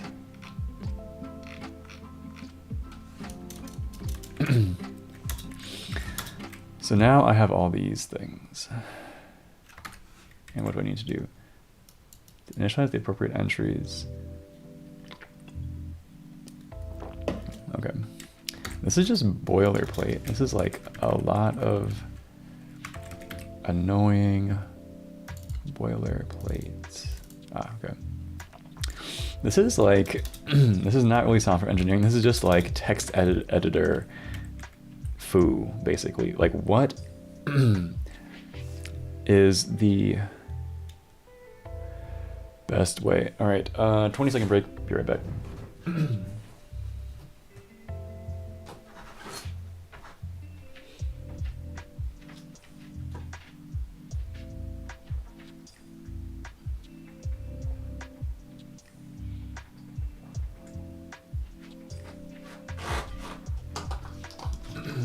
All right. Question is, what is the best way to transform this block of text into these externs and stuff?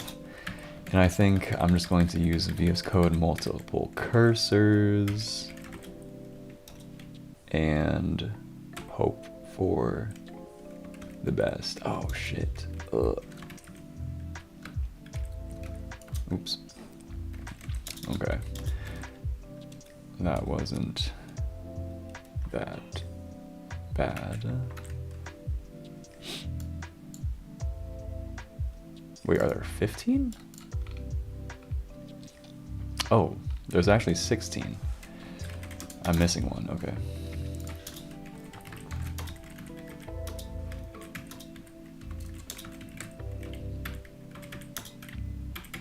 Okay.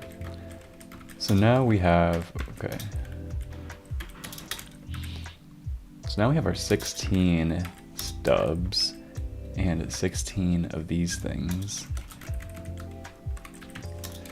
And yeah, I'm a fan. I'm a big fan. Oh, whoops. Okay. Okay, now it's time to do the last part, which is this part. All right.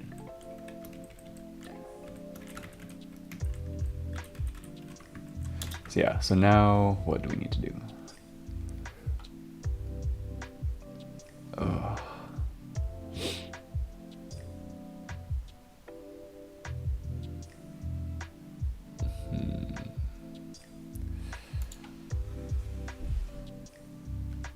Okay.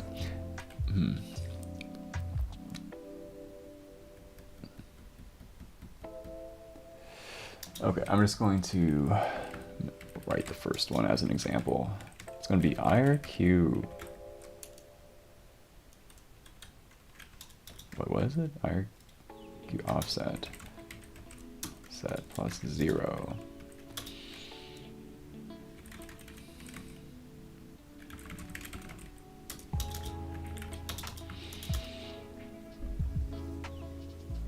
Okay.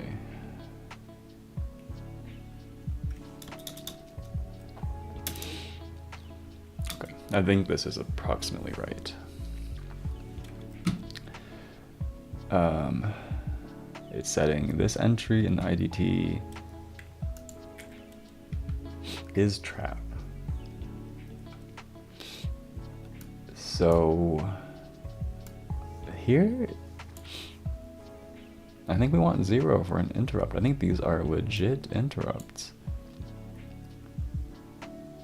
An interrupt that vectors through resets IF preventing other interrupts. An interrupt to a trap gate does not change. So here, that's what we want. When we have an interrupt gate, we want to prevent other interrupts. So, oops. So that's going to be 0. Give me 1 second.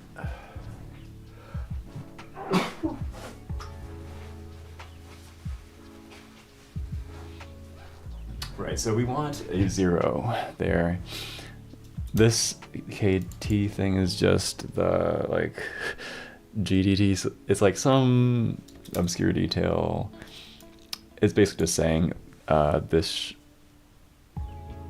offset encode yeah, the selector for the handler. It's all going to be in the kernel's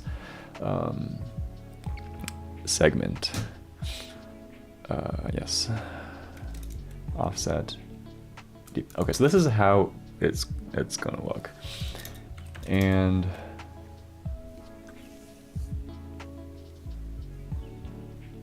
what's the easiest way? Using Vim.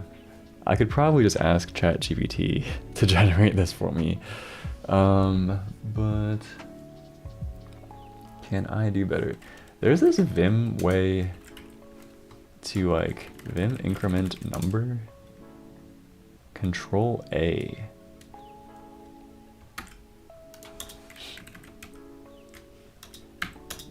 I'm gonna try this. So there's this Vim way to do Control A, which will increment the number that you're currently highlighted over, and I think I can use that in these two places, actually. So what I'm going to do is I'm going to start here, and I'm going to record a macro. In the macro, I'm recording it into the Q register, and I'm going to duplicate the line. I'm going to seek to the end of here. I'm going to increment the number. I'm going to find Q. I'm going to increment this number. And then I'm going to come down here and end the macro. I think I kind of messed up the end there, but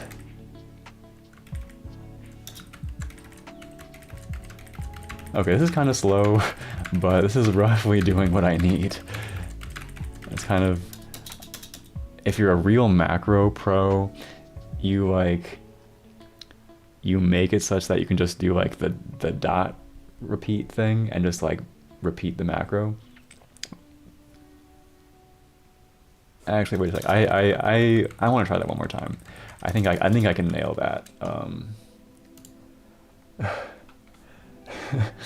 All right, I think one more time. Okay, macro into the queue register. We're going to copy the line, find this thing, increment, find the queue, increment, and go back here and end the macro. Wait, okay, at queue, at, shit, okay. Also, that looks wrong, wait a sec. All right, one more time, queue. So I need to duplicate this, find the end, increment, find the queue, increment, and go back here. And now I'm at the starting point to trigger the next macro, so I will end the macro. Bam.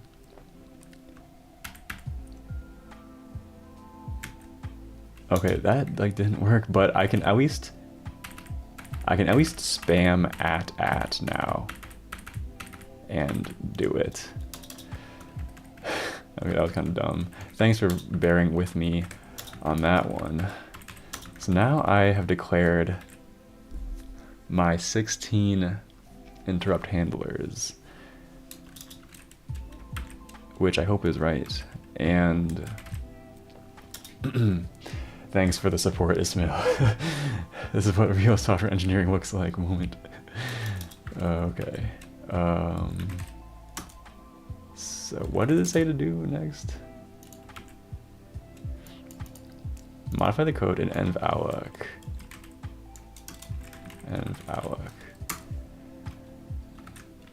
Okay.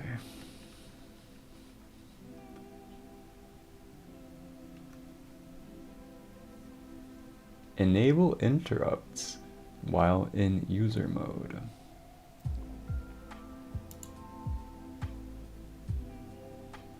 How do I do that?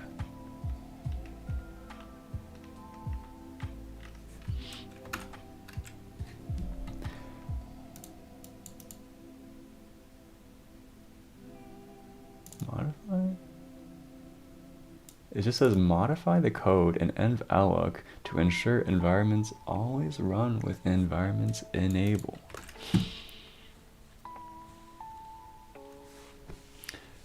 How do I do that? Maybe I do that by manipulating the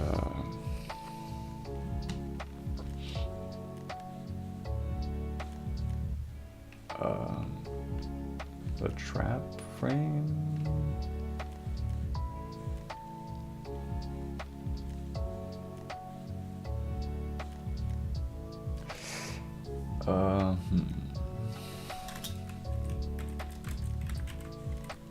This is a bit of a guess. E flags. Flags? No. It's regs dot, right? Reg. I need some help. Okay, the flags are not part of the regs, I see. It's just E flags. And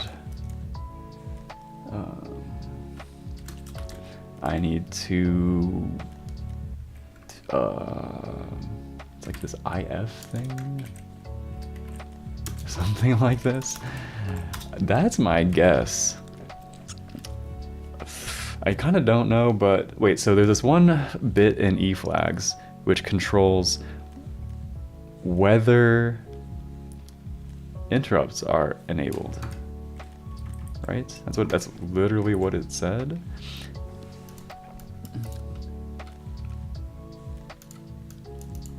They are controlled by the IF bit of the eFlags register. When it's set, they are enabled, and I think that's what I did. So I just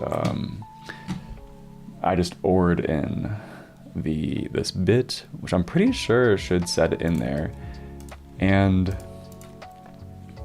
this sets it into the process's trap frame, which is then going to be used to populate the register states, I think. Let's check out the scheduler to just kind of check. So schedule yield is where we go through and pick, and we go to env run, which picks an environment. And pops its trap frame.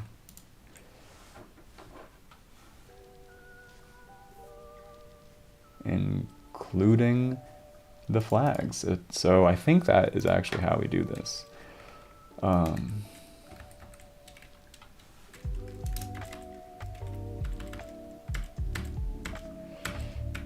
So yeah. Oops, wait. Sorry, where were we? We were right here. So I'm pretty optimistic about that. But before, I'm going to disable this, and I'm just going to run spin. Okay, so this is the thing that they said to do at the start. They said to run the spin thing. Yeah, run spin. It is just spinning forever. Spin.c. So the parent forks the child spins forever. The parent yields to the child, and that is the end. The child just spins forever. So now that we have observed this, I don't know, let's add this back or something. I don't understand any of this code that enables the interrupt controller. So I'm just hoping that that works, or that this is even called. This is called.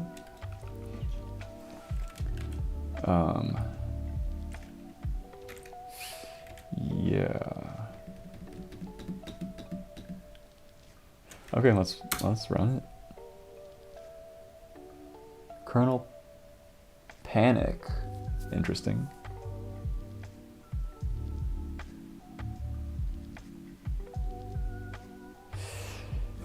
And here's the part where I get really scared. What is up with that?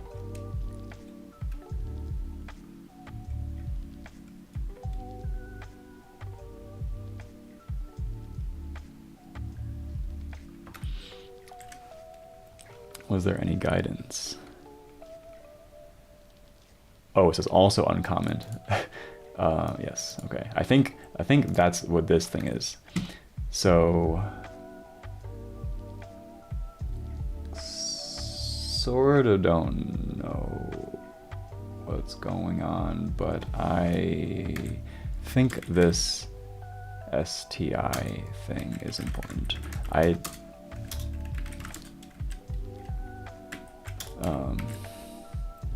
I'm not sure why it matters here, because this is the code that runs when there's no more environments to run. This is there's just nothing to do for the CPU. And so it puts itself into a halted state so it can wake up when there's an interrupt again. In this spin program, there's work to do. There's like environments to run and stuff. So I would be kind of surprised if this fixes that. Yeah, this didn't fix that. Ouch, okay.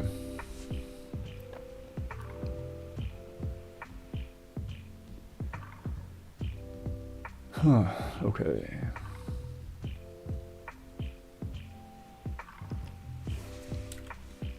Well, I don't know.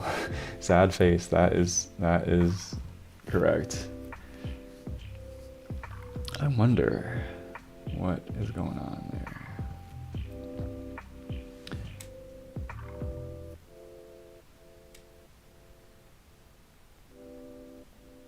Kernel paint, oh, let's just trap.c.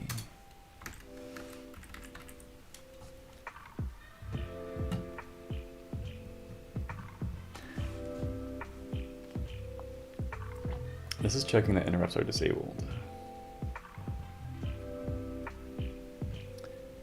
when entering the kernel.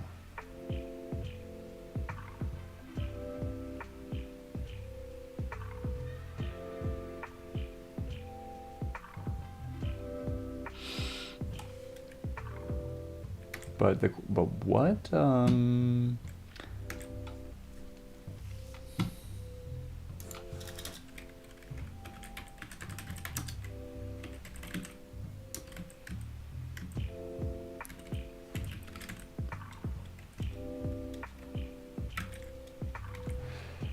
What interrupt happened? That's kind of what I want to know.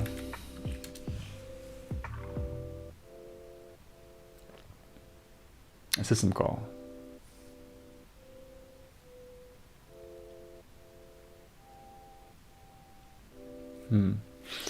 Okay. So a system call happened, which caused an exception. But I have initialized all environments to have the interrupt flag enabled.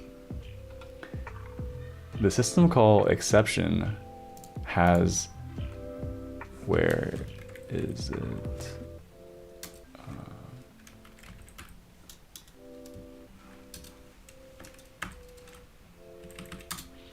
The system call exception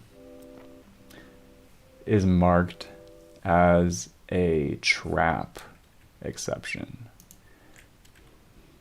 because it has a 1. And a 1 here means it's a trap gate. And a trap gate means that a trap gate does not change the interrupt flag, which means that the interrupt flag is still 1. And then our trap handler function asserts that we don't have interrupts enabled.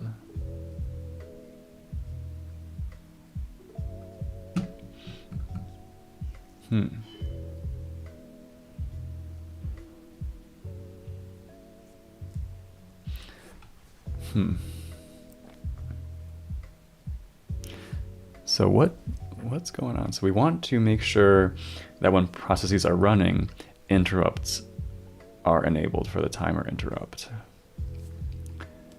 However,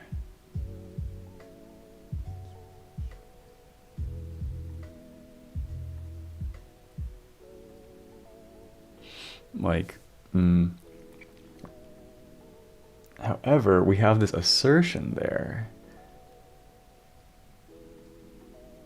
which requires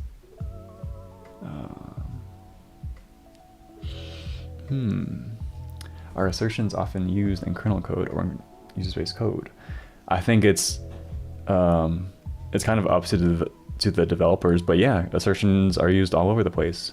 I think they're just a general part of coding, actually. They're not really something you need to use, but they become very helpful for when you're trying to maintain software for a long time and have a lot of people work on it and document invariants and find bugs early, stuff like that. So yeah, both user space and kernel code can use assertions. Yeah. Yeah. Okay.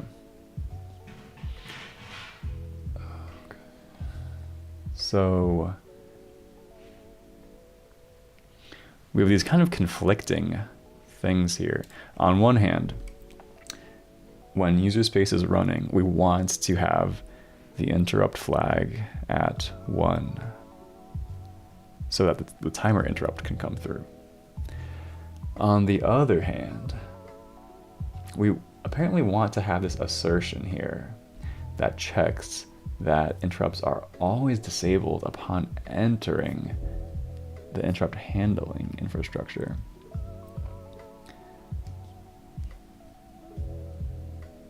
So to me, the only way to solve this is to actually mark every single interrupt gate as an interrupt gate, even if it isn't really an interrupt gate. Because if we were to mark everything as an interrupt gate, that it's going to automatically reset the interrupt flag to 0 on everything, which I think is what we want. Although to me, it feels a little bit wrong to do that. I don't think you're meant to do that. I think you're meant to use trap gates in certain circumstances and then interrupt gates only really for real interrupts. I'm going to kill the palm tree because we're getting close to the end. So it feels a little bit wrong to me to declare every entry as an interrupt gate. But I think that would solve the immediate problem. Where's my IDT function? Trap in it, okay.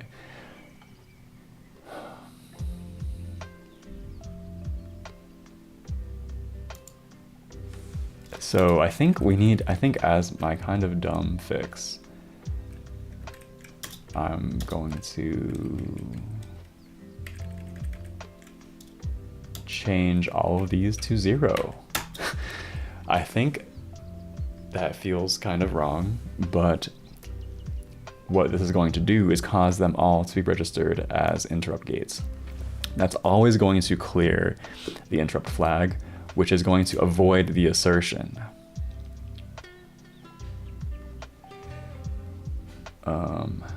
And then by the time the kernel is done handling, it's going to pop eFlags back, and eFlags should always have this interrupt flag set in it, I think. And so it's just going to remain enabled the entire time, I think. Let's run it.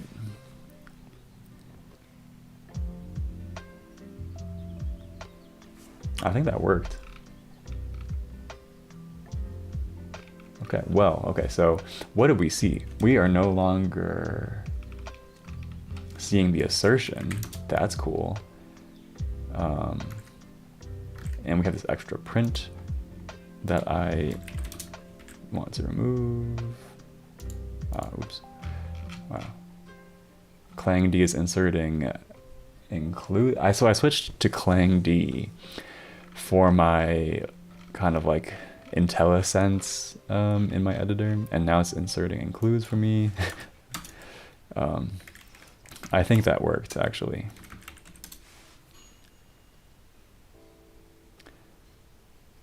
So we've successfully observed our first hardware interrupt from the timer. That is sick. That is actually really cool. We no longer assert. We see the hardware interrupt actually come through. And yeah, the assertion doesn't assert because the system call gate is declared as an interrupt gate, which I think is kind of wrong, but for the purposes here, it works. And yeah, well, it inserts headers. I think there's a reason. It inserts headers, like, I don't know what the header is in this one. Trap.h. Apparently we used, oh, I guess, yeah, like trap.c. In general, it's common practice for a C file to include its owning header file. So yeah, but I might want to disable that. I'm not sure. Anyway, that worked. That's really cool. And then we're seeing this thing where it kills the child. I think it warned us about this. JAWS isn't handling them, so you should see it misattribute each interrupt to the currently running user environment and destroy it. Eventually it runs out of environments to destroy and drops into the monitor. I think that's exactly what happened here. So is this easy? And they just, after the first, it just went in the loop and kernel never got control back. We need to program the hardware to generate interrupts periodically, which will force control back to the kernel. It calls to LAPIC, which we've written for reset of the clock and interrupt controller to generate interrupts. Thank the Lord that I didn't need to do that. You now need to write the code to handle these interrupts. Modify so it calls schedule to find and run a different environment whenever a clock interrupt takes place. That sounds pretty easy, and it sounds like I can squeeze that into the final moments of today's stream. This is going to be pretty exciting. Trap dispatch. So I guess RQ offset, RQ timer.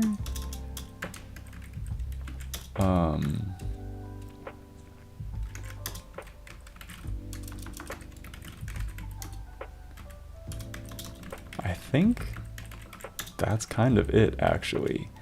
We just get the interrupt and we're like, okay, let's run something else. And this goes into our scheduler and picks something off of the list and runs it.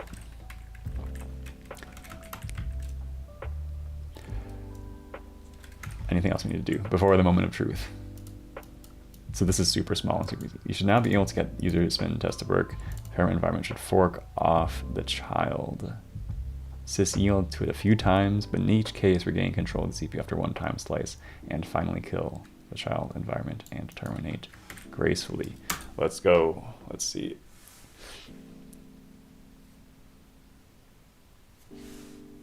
Ugh. What? Come on. That did not work.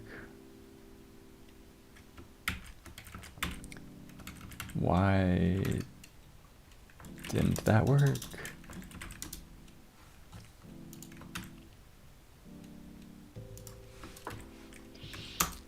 I'm gonna add back this print trap frame. Joy thief. I want to add a cprintf here also.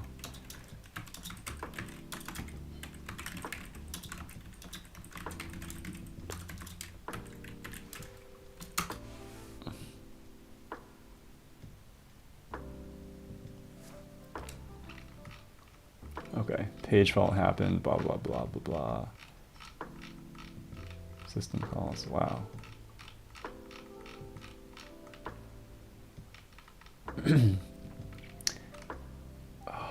Okay, this is kind of bad. We only got one hardware interrupt. Why? Why? And I don't even know if anyone is going to be here to help me with that, because did I comment something out here? I don't think so.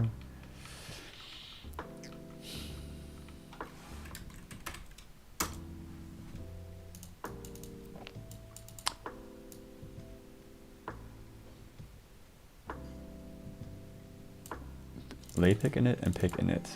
Set up the clock and interrupt controller to generate interrupts. You now need to write the code to handle these interrupts. It seems like that code is not working unless I accidentally disabled. It actually might be possible. I think I commented out some stuff at one point for debugging, but I think it's back here. Lay pick init does a bunch of stuff that I only kind of understand. I mostly don't understand. But this says the word timer.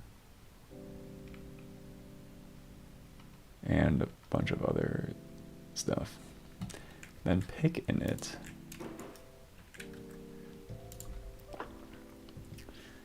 Did init.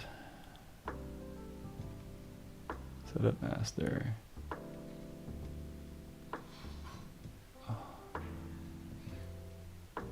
Yeah, this is the scary part. This is okay.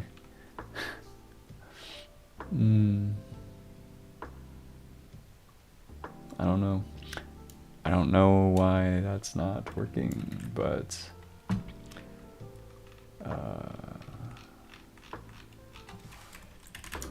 I kind of want to check. Yeah, that I think that will have to be for next time.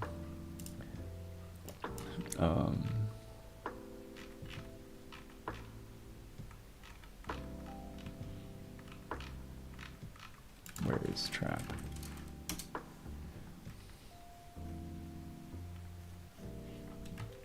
Trap frame. Trap. Yeah. So if tf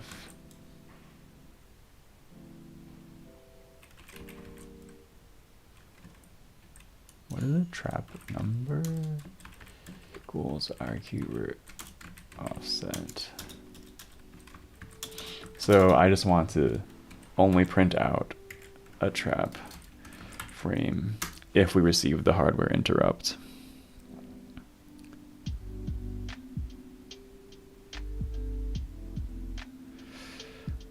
Which we only receive once.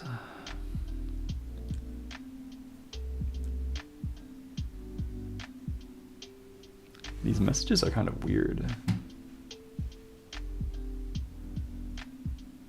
Running the child. And the child spinning.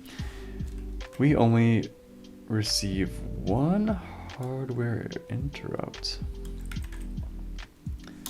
But maybe it's because interrupts. Oh wait, I think it's because interrupts are getting disabled. Like we got one. I am going to try something kind of weird and very hacky. But right here, I'm just going to do the same thing that I did previously, which is mutate the E flags. I'm trying to force turn on the interrupt flag every time we enter user space, and I'm curious if that makes a difference. Maybe it will. It did not.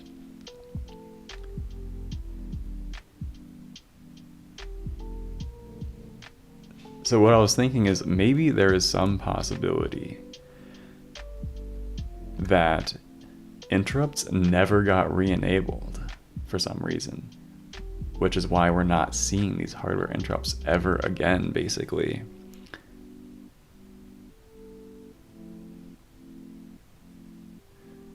It is interesting that it works at least once.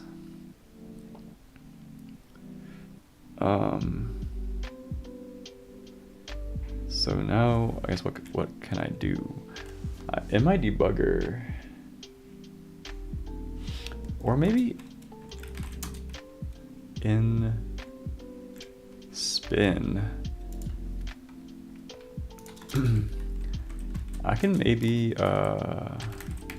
try to print out and x equals e flags, read e flags.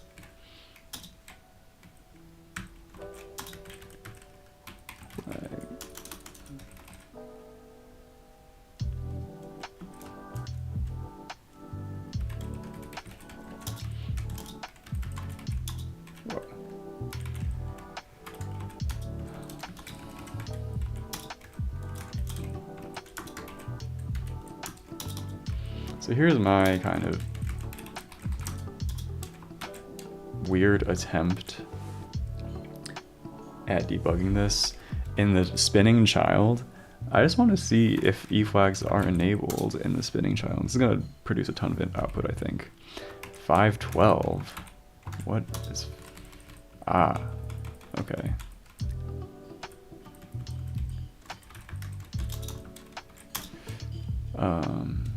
But the fact that it was saying stuff, it says 512, which means yes, I think interrupts are enabled. No? What?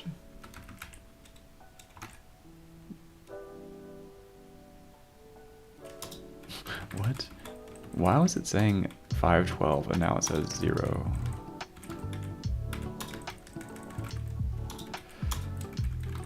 Like this.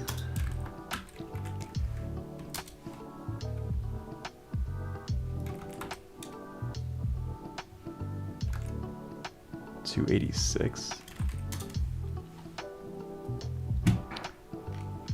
Where are my E flags? Gate.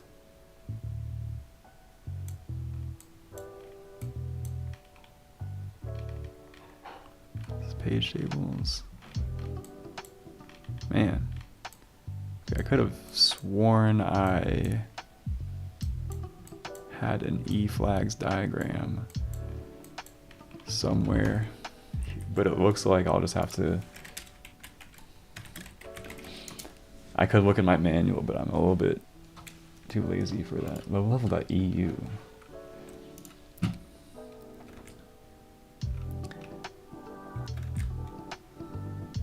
Wow, this is a lot of flags.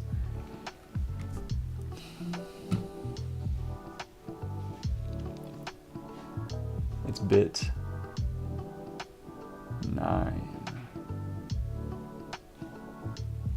Okay, that's the second.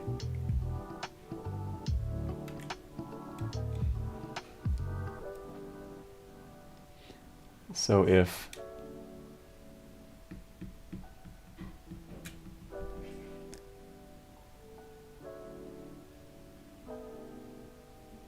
the second byte is 8, that's not enabled then.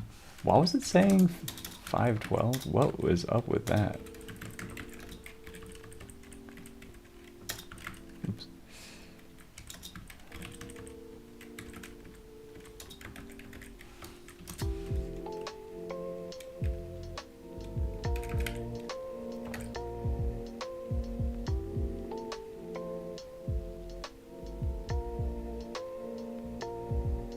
Oh.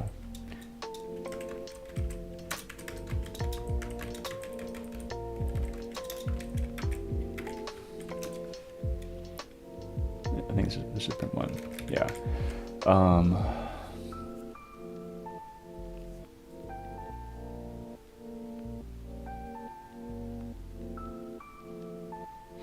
Yeah, but it was saying like 286.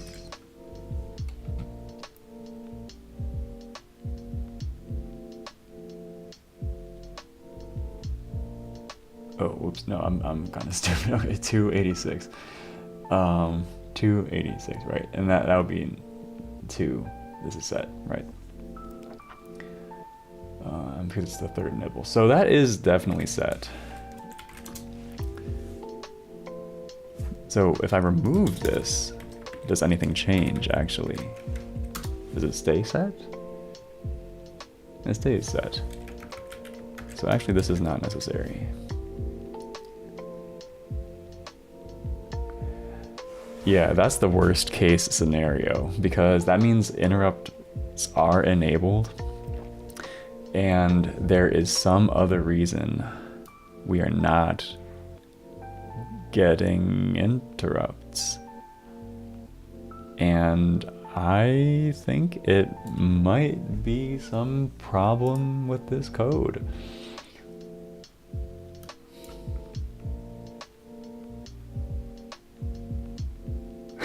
I've seen this before. Crazy debugging session incoming. Yeah, I've seen this episode before.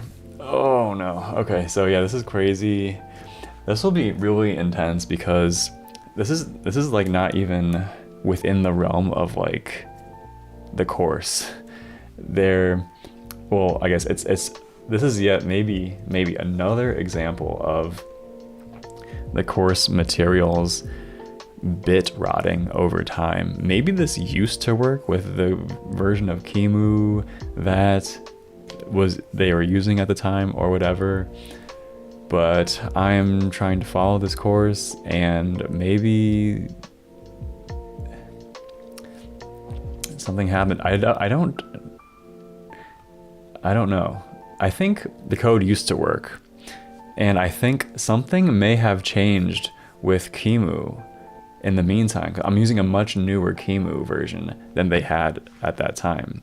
Maybe something changed with QEMU that breaks this code now, actually.